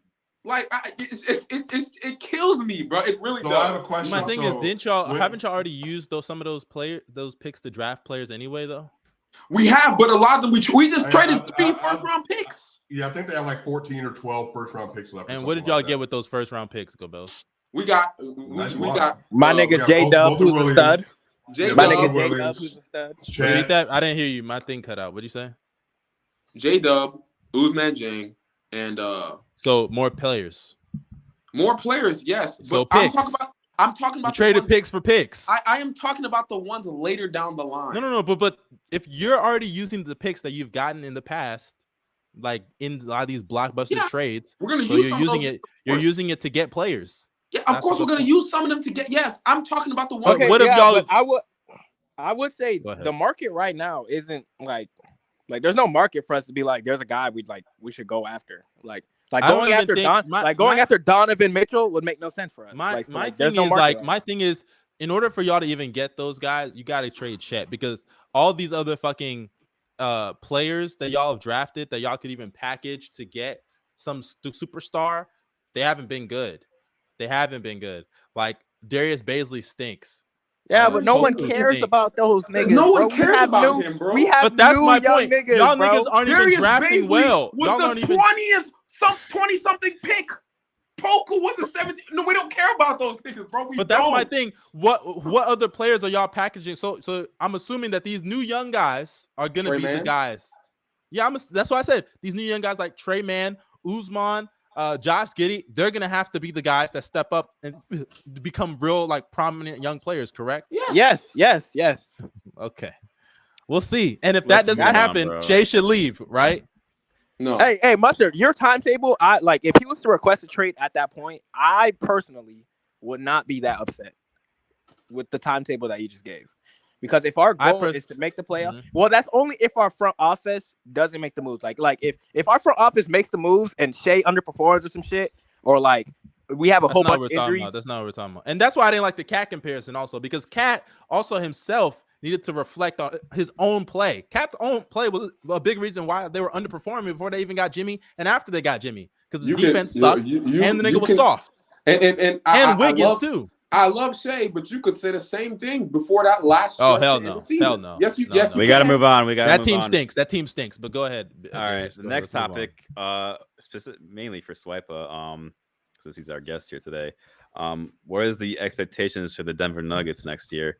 Are we saying they're title contenders? With Jokic, Jamal Murray back, and hopefully healthy MPJ. It's also one of the Go Bells teams too. Oh yeah, forgot. They're gonna be just as good as the Thunder are gonna be trash next year. Let's say that to start. Okay, please stop. I think that because I don't want to.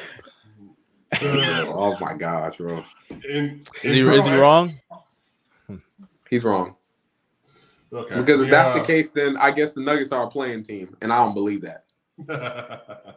Come on now, but so the internal discussion with the team, from Calvin Booth, the president of basketball operations and GM, to Michael Malone, the head coach, to Josh Kroenke, to the basically the owner, Stan Kroenke, and through Nikola Jokic, is that they are in a championship or bust window.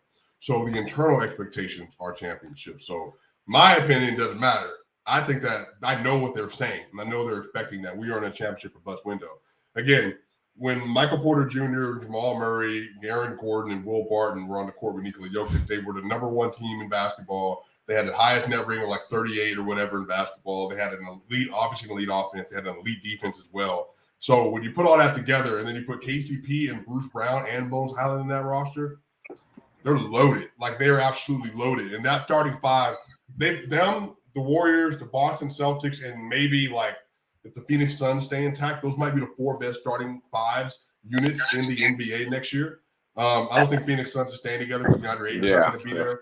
But I mean, there is a team in LA you just disrespected, bro. Well, the Clippers too. I'll put the Clippers in there. Obviously, John Wall. John Wall. Well, anyway, I don't want to go through all right now. So I think the thing is, like, they're an elite team. They have a 123.9 offensive rating in 774 minutes. The last time we saw Jamal Murray, Porter, and Jokic play on the court together. Jokic was not as good as he is right now. They signed a KCP, who is an elite point of attack defender. They signed a Bruce Brown, who's one of the best on-ball defenders and off-ball defenders in the NBA. Yeah, elite is kind of a stretch, it's fine. I mean, KCP is the dog, bro. Let's say very good. Elite. Go again. He's very good. Great transition defender. And then Bruce Brown is one of the more elite, multi-tool defenders in the NBA based on his percentile and projections and all that. So I think that floater game. Yeah, so 1 through 4, they're going to be able to switch everything. Porter, obviously, he's healthy. He's going to come back again. If Jamal and Porter are healthy with Nikola Jokic, I think they're going to have the best offensive trio in basketball pretty easily. But then the next portion is how well they play defense in the clutch and in the stretch. So, I mean, we'll have to see. I mean, I think they can beat anybody. I'll say that. And so I think easily is what's crazy? I wouldn't say easily because who else think will be there? Kind of, to call it blind faith, but if my nigga Harden gets in the gym and gets himself right, bro, with Maxine Embiid, because I'm starting to have a little bit more faith in Harden to get himself right this offseason. If he gets himself right and comes in, like, he doesn't even have to be peak Harden. If he's just that first Brooklyn year, like where that stretch where he was like fucking MVP caliber. Yeah, like where he was literally about to win MVP before he got injured. If he comes in like that 25-12, 25-10, and Maxey takes that next step, Embiid is Embiid, I think they can give that. I think they can easily wash that trio. Darius, what do you think? For the Nuggets, man, I actually think they will be contenders as long as they are healthy, at least. I mean, that's every team, but Jokic, Jamal Murray, MPJ, that's a deadly offensive trio right there. Jokic, one of the best players in the league, and being a playmaker for that team is going to transcend them to probably at least a conference finals appearance. Hopefully they get a better bench. So I don't have what are the Nuggets offseason moves so far when it comes to the starting line? Not the starting line, the bench. Yeah, they got KCP, Bruce Brown. They have Zeke Naji, Bones Highland. Then they'll have Jeff Green will play as well. So their 9-man rotation will probably be Brown, Bones, Jeff, and Zeke Naji will probably be their last 4 off the bench. What about my boy Devon Reed? Devon Reed's going to play as well. I'm happy with signing back. But I'll say this, dude. Just pray Facu doesn't play any minutes. Is he even on the roster no more, bro? Or was that Facu? Dude. Nah, dude, bro. He's garbage, man. Darius, did you just block? Yeah, I did. That guy was annoying. That guy was spamming a bunch of. Yeah, just saying your team's trash. This team's bums. Like, let me say this, bro. 60 win. Are you team? I'm certified 61. Yep, certified. Here he goes again. Unless MPJ's back does a 360 again, it won't happen, bro. Well, he doesn't have a grown man's back, bro. We all. Well, I think the thing to realize though, like if you just have a lineup like in the clutch, and even if Porter, if you don't want to play Porter, which you want to take one of the best offensive engines off the court, do the defense and fine. But you're saying you're running a lineup of Jamal Murray, who's fully healthy, he was dunking in practice today, he was doing windmills, all kind of stuff. He's fine. You're doing Jamal Murray, KCP, Bruce Brown, Aaron Gordon, Nikola Jokic as your closing 5-man unit. So you can switch 1 through 4, and then you have shooters across the court, and then you have the MVP, who I think the best player in the NBA right now. Yeah, man, they didn't have that last year. I think Jokic is better than Giannis in many ways. Giannis is better than Jokic in many ways. It's really a toss-up, whichever one you want to choose. Jokic would never shoot under 40% versus any team in his life. But look, I've already told you, they're on the same tier. Under 40%? What do you mean under 40%? Giannis shot, 36, 38% versus the Boston Celtics in that series? Okay, he didn't shoot. He didn't shoot that bad. 38%. I'll be honest. Shot like 45, 46%. Yeah, it was ain't no difference. Jokic. But I think the word. Hey, all I know is let's go look at Jokic efficiency versus the Suns last year and compare it to Giannis. Well, we already probably still better. Post-bubble. No, I'm talking about when Giannis faced the Suns, bro. But why? Like Giannis got out. Never mind. We're not gonna go back to that. So anyway, I think the thing is the Nuggets won 48 games without anybody else on the roster that was above a starter level player than Aaron Gordon. And they had a number 6 offense in the NBA last year with Jeff Green and Aaron Gordon, Monty Morris, and Will Barton as the starting 4 players besides Joker. Number 6. And they had a 13th ranked defense, I believe. So now you add all of them on the court. I think they're going to be a top 2 or 3 offense, and I think they'll be a top 9 defense or so, bro. So, I mean, we'll see, bro. So that sounds like a championship contender right there because that net rating they should be. The Nuggets are contenders, bro. I think fully healthy, they should be contenders. The only real issue I have, because I think Jamal, there might be like a little bit of rust when he first comes, but I think once he gets into gear, a bucket is a bucket, and he's a pretty solid defender. Nuggets need a big. I don't know what that means, but I don't know. I guess from the bench. Yeah. They have Zeke Naji and DeAndre Jordan. Yeah. No. Oh God. But I think when the only real issue is Michael Porter Jr. because I think Michael Porter Jr. For one is health.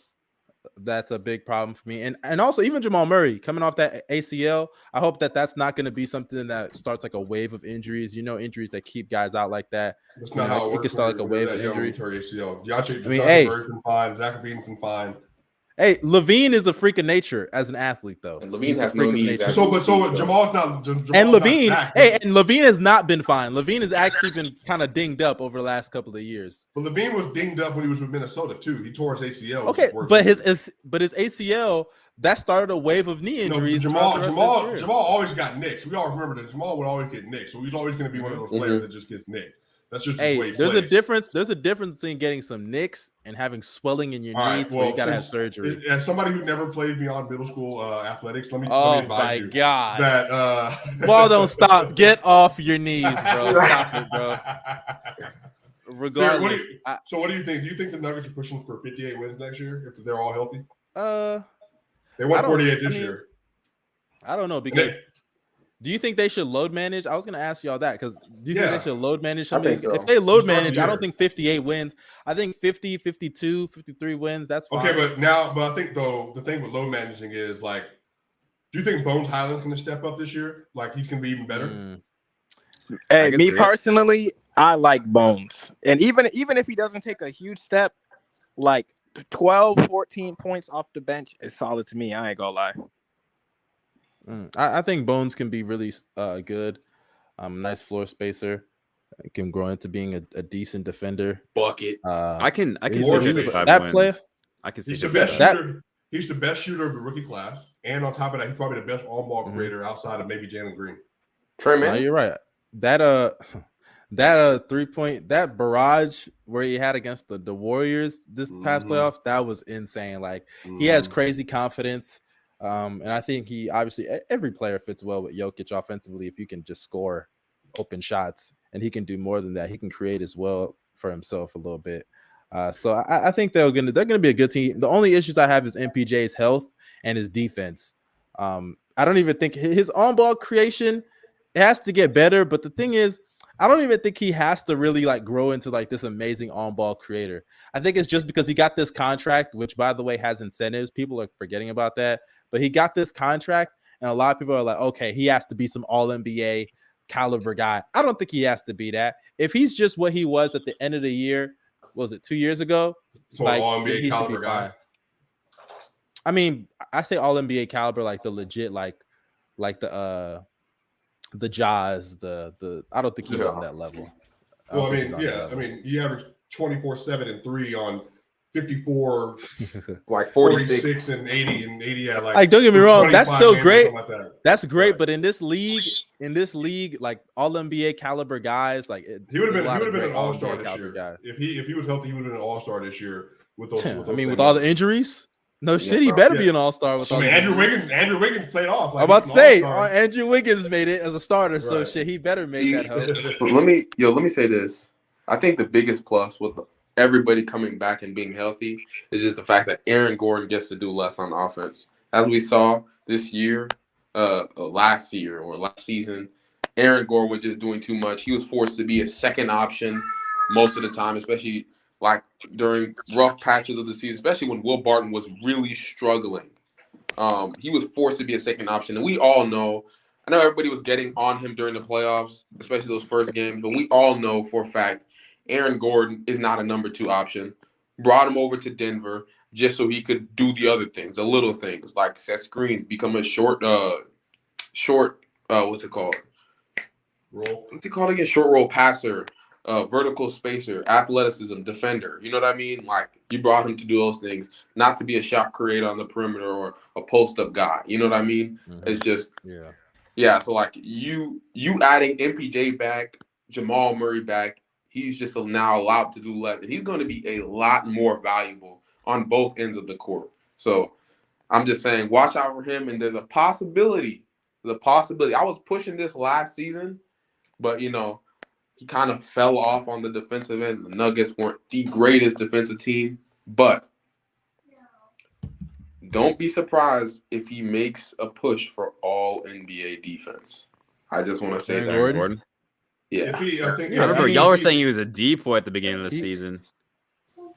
Aaron Gordon can become he wasn't a depoy. No. I mean, Aaron Gordon can become an all defensive team. He can become Aaron Gordon can become an all defensive team player. I mean, I'm not trying to downplay. I don't know how some of y'all may react to this. If Mikal Bridges can make fucking first team all defense, I think Aaron Gordon can make an all defensive team. And that's not to slight Mikal. No, it is. I just think Aaron Gordon. Come on. I just think the gap between Aaron Gordon and Mikal on defense. That did sound like a slight, though. That did sound it's not a slight. It's more so praise to Aaron Gordon. Aaron Gordon defensively, it's not that much of a gap between him and Mikal.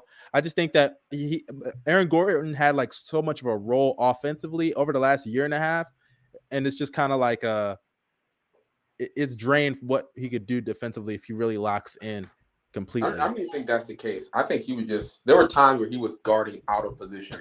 Like, for example, we put him on guards. Sometimes, and they also didn't have guard defenders as well. They didn't have guards. Yeah, think about a world where KCP and Bruce Brown are focusing on all the like your Steph Curry's or Damian Lillard and all that. Mm-hmm. All Aaron Gordon has to worry about is Luka, Kawhi, Paul George, LeBron James. That's all he has to worry about. And AD. Hey, the LeBron stopper is low key. The LeBron stopper, no cap. Bro. People don't remember when he played Orlando. When Bron used to play Orlando and struggle. It's just because he's so big, like. People don't realize how big Aaron Gordon is, bro. He's like 6'8", like they're 6'9" almost. He's like 230 pounds, bro. Like he's a huge dude. Mm-hmm. Yeah. Pause. All right. Pause. Swiper. Any final thoughts on the Nuggets, man? They're not doing nothing, man. That team is gonna literally lose in the second round. Real. Let's keep it about. Okay, stop. Get off. Don't say that. In my opinion, they are not contenders, bro. I ain't gonna hold you. That's crazy. They're not contenders, bro. Look. If I could list 4 teams that I think are better, then they are. Good luck. Hold up. Good luck. Okay. Good luck. You want the 4 teams? The Warriors, the Warriors, the Clippers, the Celtics, and the Bucks. Bino. Don't say the Clippers. The Clippers. The Clippers. Listen. You do realize that Joker's averaging versus that same Clippers that had their front court intact. Like this nigga Kenny Lofton was bitching Chet. Oh my god. He's 260 pounds, bro. Yeah, I know, but man, it was bad. Bringing up shit from 3 years. I was I was gonna ask you that. Year, I was 2022. What do you mean 3 years ago? Okay. Look. Even last year, y'all was to be fair, y'all were in dogfights, bro. Y'all were in dogfights with the Clippers role players. Bro. What do you mean? So Jokic had role players. Had nothing but a team full of better role players. That's how it works. What are you talking about? They had fucking composites playing 17 straight minutes in the game. They were up 25 and lost. So I want to hear that. What do you mean? All I know is my boy Zubac gets better playing against Jokic every time they play. That's actually okay. Defense. That's not true. Defensively, that nigga was getting destroyed in the bubble against Jokic, bro. This man is bringing up the bubble. I said he gets better defensively every time they play. Listen, Bino. Listen to what. No. I know. I was replying to Mustard. No, I was replying to Mustard. I'm applying pressure to you, and your garbage takes over there. You're probably on the toilet over there too. Here's the thing, 49, 14, and 10, and had freaking 30 points in fourth quarter and overtime on his head on 90%. Are we going to act like Zubac didn't give him 20? Zubac gave him 20 points. What are we saying? Let me give you to you because you don't know the number. Zubac had 32 and 10 in the best game of his career. He's never had another game like that. Do you know why? And who did do it against? No, listen. They're both from the Balkan community. They are friends. That's what friends do when they play against each other. And how you know that Mo Bamba? Oh, that's crazy, dickhead, and that's crazy. No, you can't do that. That's crazy, dickhead. Stop it. Mo Bamba had 32 points versus Joel Embiid. Do you hear me capping on Joel Embiid defense? No. Rusty Chachua ate up his lunch. Do you see me capping on Joel Embiid? All of Mo Bamba's points were threes. Stop it. All of Mo Bamba's points was threes. Zubac was in the paint. Explain pressure Chachua. Explain pressure Chachua. Step up, right, nigga. You're right. Step up, nigga. You gotta step up. Okay. So I have a question for you guys. Speaking of contenders and stuff like that, and I want to start with Darius. Either way, the Clippers are better. The Clippers are a better team. Real quickly. I'm waiting. No, wait. I'm waiting on the Clippers to beat the Nuggets. I've been hearing about this for 3 years. I haven't seen it yet. I'm waiting on it. I've been waiting on this for 3 years. Everybody's been telling me it's going to happen. This nigga been holding on to one series for so long, bro. Let it go, bro. Let it go, bro. Please. They beat the Nuggets twice in 2 seasons. Swiper. Let's keep it real though. If as great as that series was, if Paul this George is not the same Clippers team, bro. Trust me, Paul George. No, shut up. And Paul George, trust me, Paul George is a playoff dropper all the time. But if Paul George just stepped up in those fourth quarters, they win that series. If Kawhi, that's typical PG though. You got to keep in mind. Hey, Mustard. We're not doing what is. We're not doing what is, bro. We're doing facts. And the fact of the matter is, this is not the same Clipper team. Paul George isn't the same. Here we go. Every time it's not. No, it's true. Montrezl Harrell and Lou Williams are the worst guys on the fucking planet in the playoffs. Come on now. Time out. Here's the issue. Here's my issue. What you're saying. Stop breathing into the mic over there. So this is what I'm saying.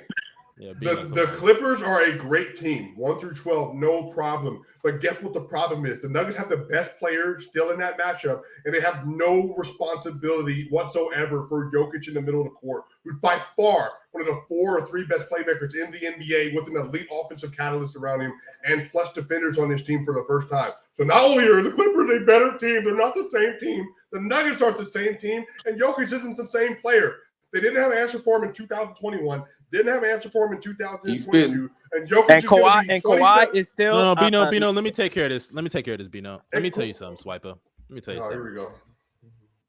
For starters, you can't. Okay, he just did. I don't know if he's still there. Okay. Let's talk about the for first starters, and Kawhi Leonard. For starters, we cannot just keep ignoring that Montrezl Harrell was playing games. Okay. I'm not talking about the bubble. We're not talking about the bubble. No. We're talking, but you can't just ignore when they last played because that's really if the Clippers beat them, would you even make an argument for the Nuggets right now? Be honest. What do you mean if they beat them in the series? If the Clippers had beat them in the bubble, would you even be making an argument for the Nuggets right now? Well, I would just tell you that. Well, they've only beaten them twice since. They're 2-6. So that's what I'm trying to figure out. That's what I want to know. So no, wait, hold on, wait. When everybody was healthy. When everyone, the Clippers and Nuggets were healthy in 2021, what happened? Hey, I'm not gonna lie. I couldn't even tell you. They got dog walked because they didn't have an answer for Murray, for Porter, who went out had 25 points in that game, and Jokic didn't even have to do anything. They were down by 18 points. Regular season games, bro. Hey, one game sample size merchant, bro.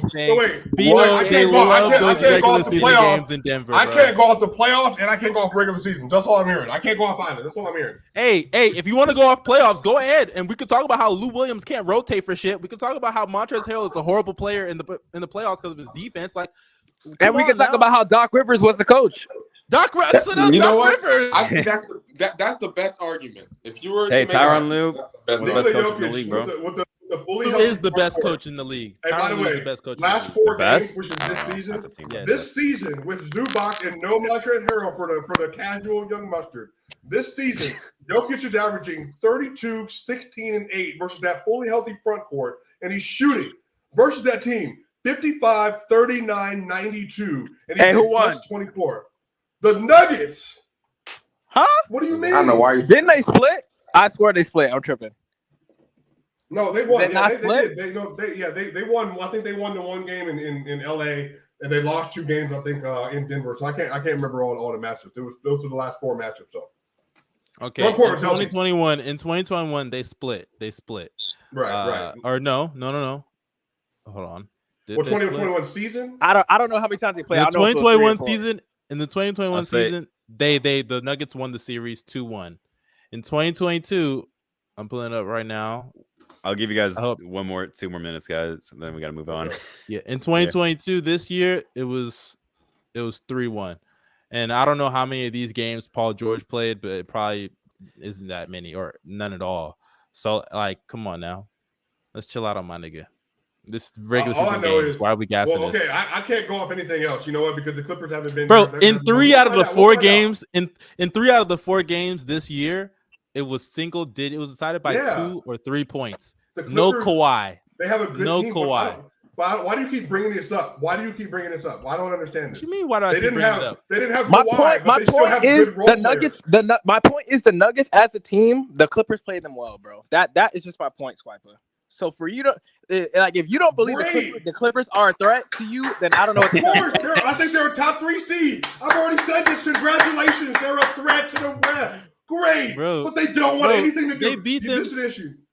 They beat Amir Coffey, and you're out here gassing this shit, bro. Come on now. Oh my god, this is not fair. So them not having Jamal Murray and Porter doesn't matter, but they don't have Isaiah Hartenstein and Amir Coffey. Isaiah Hartenstein just got a great deal. Isaiah Hartenstein is not bad. He's not bad. He's a top 25 center. He's a top 25 center. I don't want to hear that.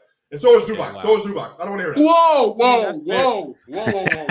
What's so impressive about that anyway, bro? Isaiah Hartenstein is good, bro. I'm not gonna lie. Yeah, that's what I'm saying. Isaiah Hartenstein is good, bro. Well, top 25 means you're a starter. That means you're a starter. Yeah, he should be starting on the Knicks. He is a starter. He is a starter. I don't know about that, man. Isaiah Hartenstein is the Bino of the NBA.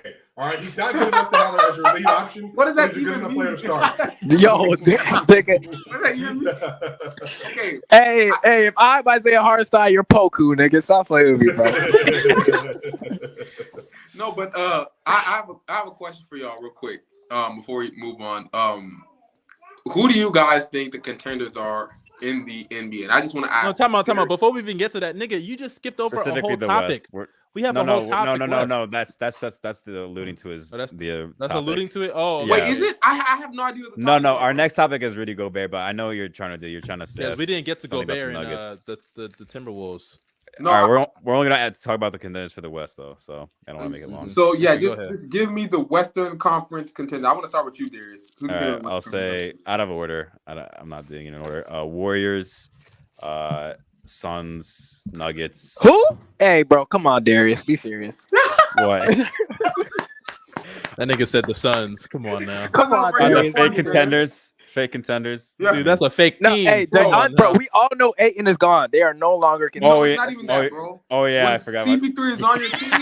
That is a good point. I forgot. You're not winning. I mean, DeAndre is still a free agent though. I don't know what's gonna happen. Yeah, but I don't know why. I don't even know why we keep bringing up CP3.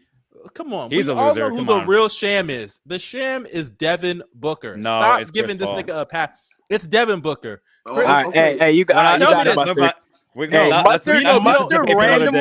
Mustard randomly became a day book hater. No, I'm just so sick of everybody bringing up everyone else. He's so overrated. He's so overrated. Everybody, when they talk about the Suns, they bring up Chris Paul. Where's the D Book slander? Like he never gets blamed. Devin Booker bro. was an MVP candidate this year and got no slander because of injuries, bro. We know why, bro. What are we doing here, bro? Wait, what? Okay, are we gonna talk hoops like we actually know hoops? Are we gonna go what the media talking about? That's not why he was an MVP candidate. What are you talking about? Bro, speed it up. 64 games. Jesus Christ. Oh, okay, Darius. That. All right. Fuck it. I'm gonna remove the Suns. I'm gonna assume DeAndre Ayton's out, right? So Warriors, Nuggets, Clippers. That's it, bro. And as legitimate contenders, that's probably it. Actually, maybe if the Lakers get Kyrie, are they contenders? Yes, obviously. Yes. No. Come on, bro. That's a super team right there. That's literally a super team. Oh, you know what? They're right. Super team. That's not a contender. 3 top 15, 20 players is not a super team. Hey, like I said, super team. That's not a contender. No, it's wild. Go Bills. Go Bills. Listen, Jay Smooth, if you bring up injury concerns for the Lakers, then you have to bring it up for the Clippers and you have to bring it up for the Nuggets, bro. So it's not just injuries. What is it? What are we doing? Trust Kyrie? Oh, he thinks LeBron's so you trust Paul George? Yep.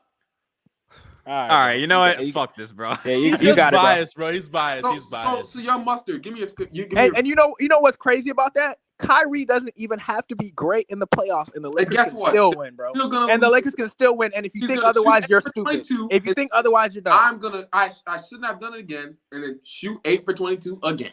That's guess what? In that 8 for 22 situation, who was the best player on that team? It was Kyrie Irving. On this situation, who's the best player? LeBron James. It's not the same thing. What are we doing? He's not even the second best player on this team. Oh, okay, Mustard. Give me your contenders.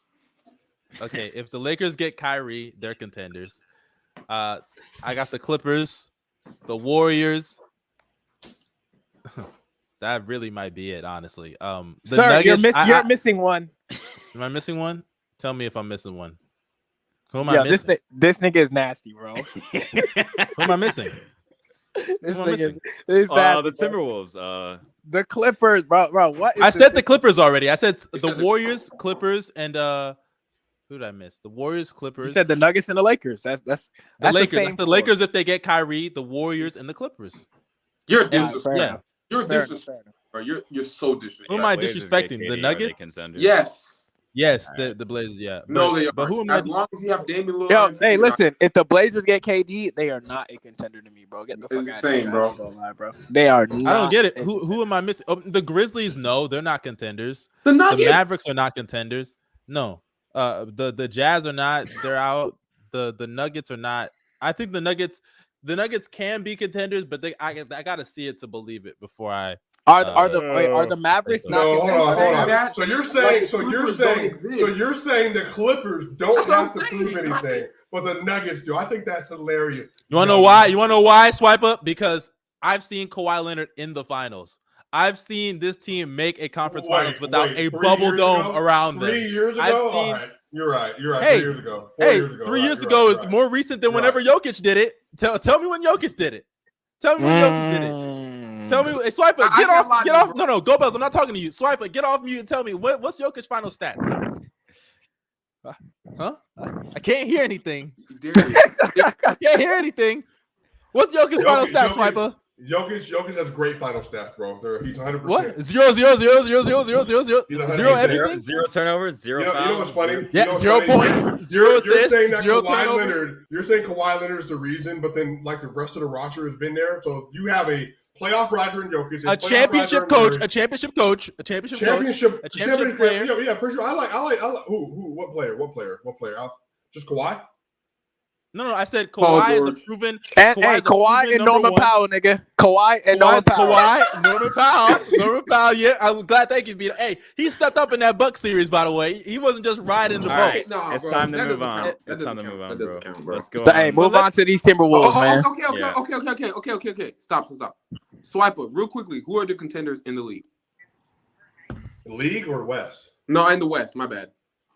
Yeah, it's going to be Warriors, Nuggets, Clippers. And, there might be another 14 thrown in there somewhere, depending on what happens. I think it's going to be those three, though. Okay. Bino, what about you?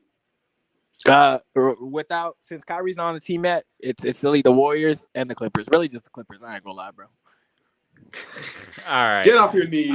I better see the Clippers in the finals next year, because if they don't, you already know. I'm gonna shit on Kawhi. You already know. I'm pushing this Clippers agenda to the moon all year.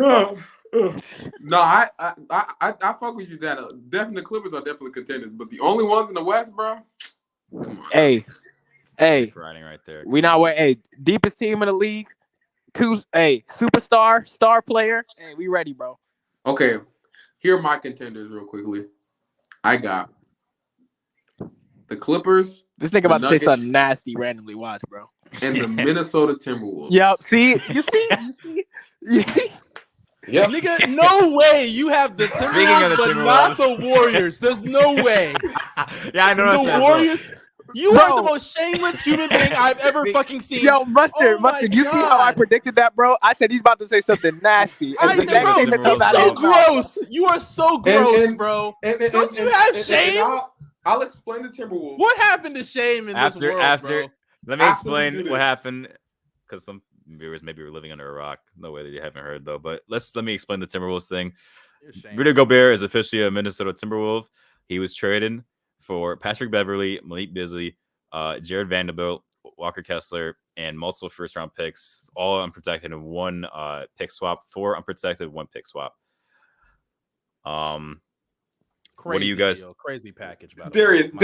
First off, you tell us how you think. I want to hear what you got to say. No, Darius. I would love to know your opinion, but no. First off, your camera's blurry as shit. Okay, never mind. My camera's blurry. Okay. No. Darius, I would love to know what you think, but no. Go Bells, you go. Pick up your stupid ass left off, nigga. Okay. Finish your point. First off, the reason why he went to go check if his brother's alive. Yeah, because he just making noise sitting on the floor. But for me,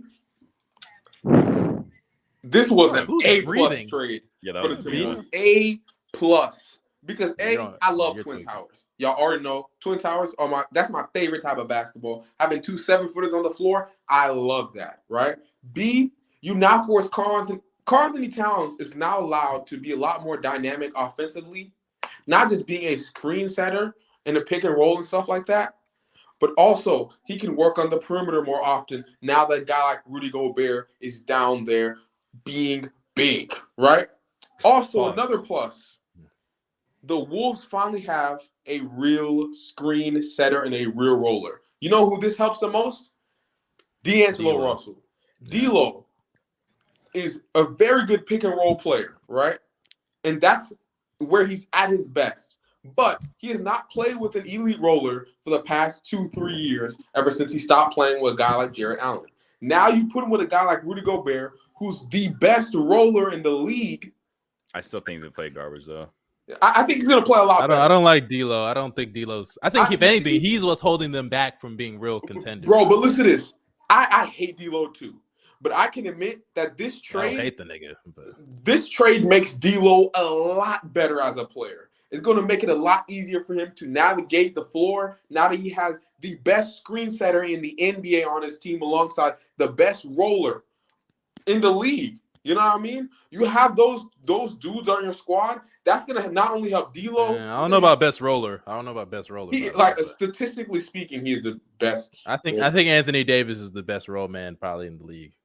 I'm just saying statistically speaking. Like, I think Rudy Gobert is the best screen setter, pick and roll. He's up there. Gobert's still up there, though. Yeah, he's still like extreme. Even if you don't want to call him the best, you have that on the offensive end, right? Your team is going to become a lot better because now you actually have a vertical spacer. Karl Anthony Towns is not that type of player. He's mainly a pick and pop big, right? So you have a dude like Gobert. You have a lineup with Ant, Jaden McDaniels, who I am extremely high. Glad they kept. I'm so glad they kept. Yeah, KD, me too. right? He's been my favorite player on that team. I've been following him ever since Washington, right? It was a Washington, I don't know, but what's it called? It was Washington. You have Mike Jordan, right? Who's gonna get a lot easier shots. Like, we gotta remember, Donovan Mitchell. I love D Mitch, but bro, did he benefit from Rudy Gobert in his screen setting? That is going to do a lot for a guy like Anthony Edwards, and it's going to help him a ton when it comes to getting downhill. Now Gobert has help defensively. Guys like Jaden McDaniels and Anthony Edwards, I already told you those two are a lot better on that end than anything he's ever played with. So for me, bro, this is an easy A+, and that's why I think they're contenders, bro. It's going to be very hard to stop that team. You cannot go small on that team because that team is going to kill you on the glass. And also, they're not a 3-point happy team, which is the thing I love the most. So this is A+ trade. Okay, now let me break it down. Hey, but you know what they still are, though? A not smart team. They're not. But let me tell you why what you said is I get it's a positive trade. The Timberwolves are obviously better. But let me tell you why they're not contenders. As I open this fucking sauce. This nigga's about to disrespect the hell out of D'Angelo Russell, but I'm for it. I even really just about D'Lo. D'Lo, of course, we know what D'Lo is. Am I good? I think you're a fine. little bit. We know what D'Lo is. Not a great late game decision maker. He relies a lot on the mid range, and sometimes he falls in love with it a little bit too much for my liking. He doesn't get to the free throw line, doesn't get rim pressure. But I think with Rudy Gobert, you made a good point because he was great with Jared Allen. They had great chemistry because of the pick and roll, really good at navigating through screens. So I think he's going to fit well with Gobert. His defense, even though he was better defensively last year, I'm not going to lie, I'm not going to put too much stock in that. You know, he's still going to be a little spotty defensively. But the real issue I think with this team is that their front court defense, like Gobert is going to be great in the paint. But if they're facing teams like the Suns or the Nuggets, they are going to kill them niggas in the pick and roll. They are. They're going to destroy them. Chris Paul, we know what that nigga can do against all the bigs. They're probably going to zone up, to be honest, bro. CP3? What you say? I think the Timberwolves are going to zone up a lot of people. Because they're going to have to. They're going to have to. Cat and Jaden McDaniels, they'll have a lot of length out there. Yeah. They're going to have to. And then on top of that, I think the Nuggets – Jokic is going to have a field day there. Jamal Murray is going to have a field day there. A couple teams are going to have field days. And then on top of that, really, my real gripe, I just truly don't believe in D'Angelo Russell, unfortunately. I'm not trying to be mean, but I don't believe in him as a real championship player. Like, he's had so many opportunities, and I'm talking so many opportunities to prove that he can be a legit impactful player, and he's only done it one time. And that time that he did it in Brooklyn, that great year, don't get me wrong, but the problem is you have to make your team be built around him as the focal point of your offense. You have to build everything around him. You got to get a screener, you got to get a roll man, and Jared Allen, thankfully, I think either he was a late first round pick or he might have been undrafted. He was a late. You know what I'm saying? Rounder. Like, they kind of lucked into him. Granted, they drafted him, but it's no. How do I say luck? Like, they're fortunate that he failed, but that's not my point. My point is, like, I just truly don't believe D'Lo is that impactful of a player. And on a team like this, trust me, they're gonna lose in the playoffs in the first or second round.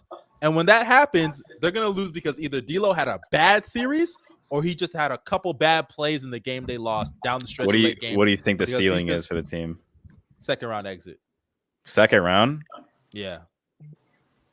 And by the way, hey, if Anthony Edwards takes that next step as well to become like if he takes, I think that's the most pivotal. I think that's the pivotal point. Like with Anthony Edwards, if he takes like a massive jump, then that team I could see being legit contenders in a way. I do agree with the point with D'Lo though. Yeah, like he's probably gonna fold somehow again in some sort of fashion. But I agree with the point with how they're gonna be forced to play zone as well. So I don't think it will. I think they see. This is the thing. You think they can play man? I think they can play man and switch. I think they'll be fine. They're just gonna come on, man. What you're gonna have to do is throw a ton of help. Swiper, you're on mute, by the way. No, they'll be fine outside of Cat. Rudy's not a bad switch player. It's just that's a misnomer. Like he's one of the better switch players in the NBA. It's just he's a big. There's only so much you can do. Come on. Like he's. I think he's gonna be fine. I don't think they're gonna have much problems. When Cat is gonna be switched out. Let's say like if he ever gets switched out, when he gets switched out, they're gonna obviously send help at the nail and stuff like that. Try to stop teams from attacking the paint onto him. Obviously, it's gonna lead to some open threes, but I think teams are gonna rather give up a bunch of open threes than like a bunch of paint buckets. Now you have Rudy Gobert back there. Now I'm not asking them to be extremely reliant on Rudy like they were, like the Utah Jazz were. But, use him, use his strength. He is back there protecting the rim. You have a dude like him. It's going to be huge for them, bro. And the D'Angelo Russell thing, Mustard, I hate D'Lo. I do not like – I don't hate him, but I just don't like him as a player. I don't think usually he's a championship guy. But on this team, I think he could make a difference. And I think he won't be as bad as we all see him out to be. And if you're going to count – Brooklyn as an impactful year, you might as well count this year as an impactful year as well. D'Lo was a very solid player this year. He did help the Wolves a lot on both ends, especially when he was healthy. So, I will say, what happened in the playoffs? You can say that for Brooklyn too. The Timberwolves are so applies there. My opinion doesn't change. The Wolves are gonna be really fun to watch in the regular season, though. I will say that. I agree. Now they are. Hey man, a lot of things to be excited for this upcoming season, man. Hey, do you think they gave up too much for Gobert? Yeah, I was gonna bring up. Do you think the Jazz won this trade as well? I think they did. I think it was a win-win. I don't think they won. In my opinion, I mean, obviously, you want to take a chance on a generational defender in Gobert, but I feel like if you were gonna test the double big thing, I feel like it would have been smart to test it with like a cheaper rim protecting center. I don't know, because it is you gave up a lot. I'm not gonna hold you. So if this shit doesn't work, but I mean, I guess you can always recoup assets because they do have tradable assets. So. Yeah. Well, what is it? Over $400 million invested in Gobert and Cat. But but that's insane. That's insane. It's insane. But I will say to Jay Smooth's point, I would not be completely surprised if they made like a Western Conference Finals run, bro. Yeah, you should. But I think that's dependent. I think that's dependent on Anthony Edwards being the player we think he is. That's dependent on their matchups. That's all dependent on their matchups. That's another thing too. They got to run into some favorable ass matchups. If they run into a team like the Nuggets, I think they're cooked. If they run into a team like the Suns, I think the Suns are gonna. I think Chris Paul should be able to pick that apart. How did they do against the Clippers? This is the thing. I mean, hey, if Paul George shows up, they should win. That small ball lineup still elite. I don't know, bro. I know, but talk about the hey, once you put Batum at the 5, it's over for Gobert, bro. That's all I know. I don't think that's going to be the case anymore because now they have another secondary rim protector in Carlton Town. Now he's not going to be primary. Get the fuck out of here, nigga. That nigga said a secondary rim protector. Bro, I'm sorry, bro. If you seen what that 5 out, bro. First of all, we already watched the Clippers completely bitch Karl Anthony Towns before. One, right? But that was when Karl Anthony Towns was your primary rim protector. So, bro, I'm talking about taking him out the game offensively, bro. They bitched that nigga. They took it hard, bro. They literally took his heart away, bro. And also another thing is, at the end of the day, that nigga's a foul machine. That nigga soft. That nigga he can't even back down some wings. Like Listen, eventually, Nick Batum and Robert Covington are locking up Gobert and Cat. No joke. No joke. Lie, that is true. And Gobert, I'm not gonna lie. It's so crazy how inept he is offensively. Like we talk about, like man, that nigga can't do a single thing offensively. Like inept, yeah, he's giving you 16 a game. That's crazy. When I say inept, he's a playmaker. He's a playmaker merchant. Put back board rebound. Yeah, I'm about to say all he does is get his buckets off lobs, putbacks, hustle plays, and power to him. But if you give that nigga, I've seen this nigga get the ball on Kenyon Martin and not be able to score. I've seen this nigga get the ball on Nicholas Batum and not be able to score. I've seen this nigga get the ball on fucking 6-footers and not be able to score. This guy can't even. I saw him once not even be able to seal Jordan Poole underneath the basket. Oh, that's not this true. Guy, no, it is true. I can pull up the tape. We talking about Cat? You want to do pull that? it up. Yeah, I have. No, Gobert. Gobert. No, that's not true. No. That is very true. That sounds like Gobert. Cat.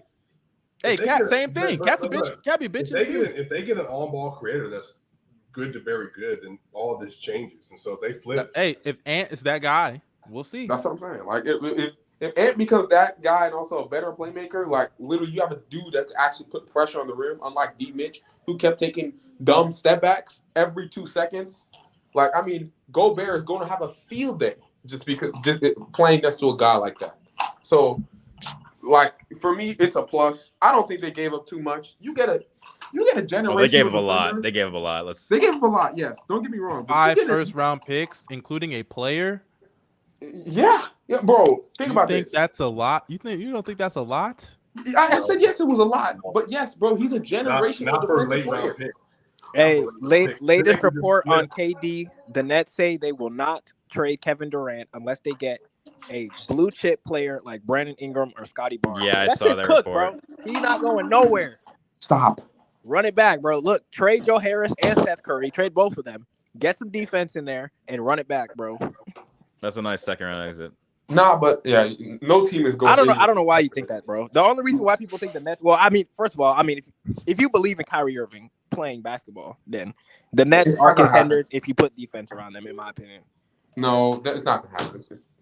But as currently constructed, they aren't. So nah, but the Wolves, bro. First off, KD is pussy, so that's not gonna work. Right? But the Wolves, bro. Their whole entire team, their squad, everybody, and like I said, yes, you gave up 5 first-round picks, but they did not give up any of their core pieces. Vando is a great player, great defender, almost D-point level defender, right? I love him. I love Pat Bev too, kind of, not really that much, but still, you're getting a generational defensive talent who's going to fill a huge hole in both ends of the floor, and not only that, make every player around him better on both ends. For me, bro, you give that up in a heartbeat. Gobert is a top 15 player in the league in my eyes. Why not give up most guys for a top 15 player in the league? Top 15 players, you're gassing.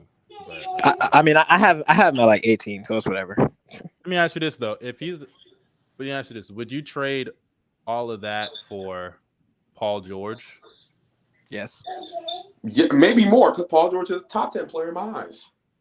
Okay, I don't think he's top 10. Well, I'm trading more for Paul George. Probably fringe top 10. But would you trade all that? Would you trade all that for? I mean, maybe I trade all that for almost any player in the top 15. I'm not gonna lie. Yeah, you're probably right about that. You're probably right about that. I'm saying, bro. There's already a picture of Gobert in a Timberwolves jersey. How do we feel about this, bro? Yo, my boy dripping. You see that? Big dripper. Yeah, big dripper. That blonde is crazy. Hey, he should be happy he don't got to wear them new ugly ass Utah jerseys. I know, bro. Yo, those jerseys are garbage. I can't. Trash. I'm not gonna watch the Jazz game. Top 5 worst jerseys in sports history, bro. Gotta be. Yo, they're down there with the Pacers, in my opinion. Yo, they're the dude. Bro, remember the camouflage Raptors jerseys? Oh, the camouflage Spurs ones too, bro. Yo, those were. Oh, I don't even. Who even thought of that shit, man? Wrap us up, Darius. All right. Yeah. But yeah, man. Is Gobels there still? Gobbles, you there? Yeah, He's attending to his baby, bro. I'm dope. All right. We appreciate you coming on, Swiper. I want to ask one more question before we hop off, man. So, what makes you think the Timberwolves are contenders, but not the Warriors? Because the Warriors, they're a great team. Don't get me wrong, but the league is changing. The league is getting bigger. So you're gonna acknowledge that they just won the championship? Have you no shame, bro? I'm saying no shame. So you realize that they won the championship like 3 weeks ago? I know. I don't care. The league is changing. I don't think y'all understand. This is the Warriors got another big coming back this season, bro. Gobels is one of the niggas like Swiper who thought the Warriors were gonna lose to the Nuggets in the first round. Bro, Swiper was just going for his team. Then he thought, hey, I just want to throw it out there. So I put that was his prediction. He pinned that tweet even after the Warriors won the championship. He still left it there. I appreciate the confidence, Swiper. No, I did not. I left it up there the entirety of the series. And I would also like to say the Warriors also credited that the team that played them the hardest down the stretch of the playoffs was the Nuggets. Here we go. They were. So I don't know what to say. Hey, I mean, Jokic was the best player that they faced throughout the whole playoff run. I'm not surprised he took them to close games and lost. That's what happened. He's the best player in the NBA. That's what happened. That's what Michael did. Okay, whatever. But like, regardless. Hey, all I know, I don't even want to go there. Let me say you doubted them against the Grizzlies. You doubted them against the Mavs. Ooh. You picked against them in the final. No, go Bills. He picked against them in every single round. Listen to this. The only time they faced real bigs who actually had real size. The Nuggets, they faced the Nuggets. They could just quadruple team him because nobody. So they didn't face the Celtics? The Celtics, bro, Rob Williams was huffing and puffing.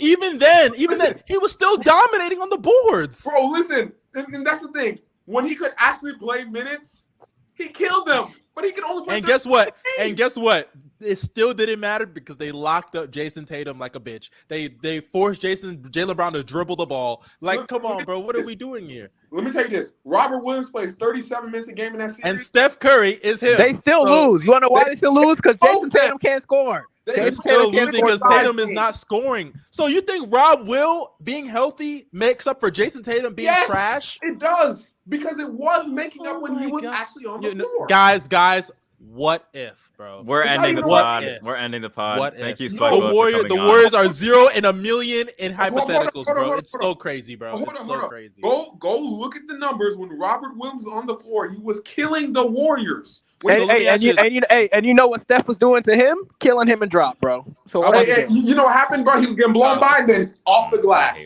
Glass. Come on now. Get out of here. Oh, Mustard's gone, bro. But that ends this pod, bro. I'm not gone. I'm right here. Can y'all hear me? I'm right here, nigga. Don't try to throw me out there like that. Fuck you, Go Bells. You keep disrespecting this nigga Steph. And when Steph beats your Clippers, Steph had one. Hell no. Clippers. That's hell no. Go Bells got 4 teams. All I know is George. I love Paul George. That's all. Go Bells got 4 teams now. He got Bucks. I'm about to say he's also a part-time Clippers fan. Bino too. You might as well sign up. Be a part-time Weren't Clippers you fan. a Magic appreciator as well? I was a Magic appreciator. I was never a Magic fan, bro. Once they got rid of now that they officially started rebuilding, I respect them now as a franchise. And no Bills be trying to shit on me because I support my favorite player. Nah, bro, you dick suck the Warriors. Yo, you know what's crazy? The only reason you like Giannis because he's African, bro. I don't want to hear that, bro. I know you're Hey, guess the what? African plus. There's no shame in me liking a nigga because he's Nigerian. Yes. If a nigga Nigerian was drafted with the 30th pick tomorrow to my team, I'm rooting for him. Ayo Dosumu, I fuck with that nigga too. I fuck with all my Nigerians. Luka Badamute, African, I fuck with him. Joel Embiid, Cameroonian, I fuck with him. I fuck with all my African brothers, man. Hey, don't be mad at me because I got pride in my people. Yo, speaking of that, y'all see Benedict Mathurin is Haitian? Yeah, I saw that. Yeah. No, but yeah, he is Haitian. Yeah, he is. That's my Who's the other one? Is that Agbaji? That's Nigerian. Agbaji, yeah. He's on the Cavs, right? Yeah. Nah, but he got a great young star. Yeah. Okay, have fun with Ousmane Dieng. Okay. Oh yeah, no, he sucks too. For 3 first rounds, you're not 3 first round picks. You said what? 3 first round picks. I think bro, all of them are protected though. It's gonna be another mistake. I'm not moved. I expect that, bro. All right, bro. That ends this pod. Thank you though, Swiper, for hopping on though. Any final words? Appreciate that. Go Bells. You have the Canes. Oh no, this is the Canes keychain, bro. This is for Canes, bro. Canes sponsor us one day, bro. You know we love you guys. Facts. Thanks, Waco, for hopping on the pod, man. Hey man, look, whenever y'all need real basketball takes, let me know. Not much as graphics and designs take over for basketball takes. All right, GOBBY's and the pod Me right muncher, now. bro. Molly.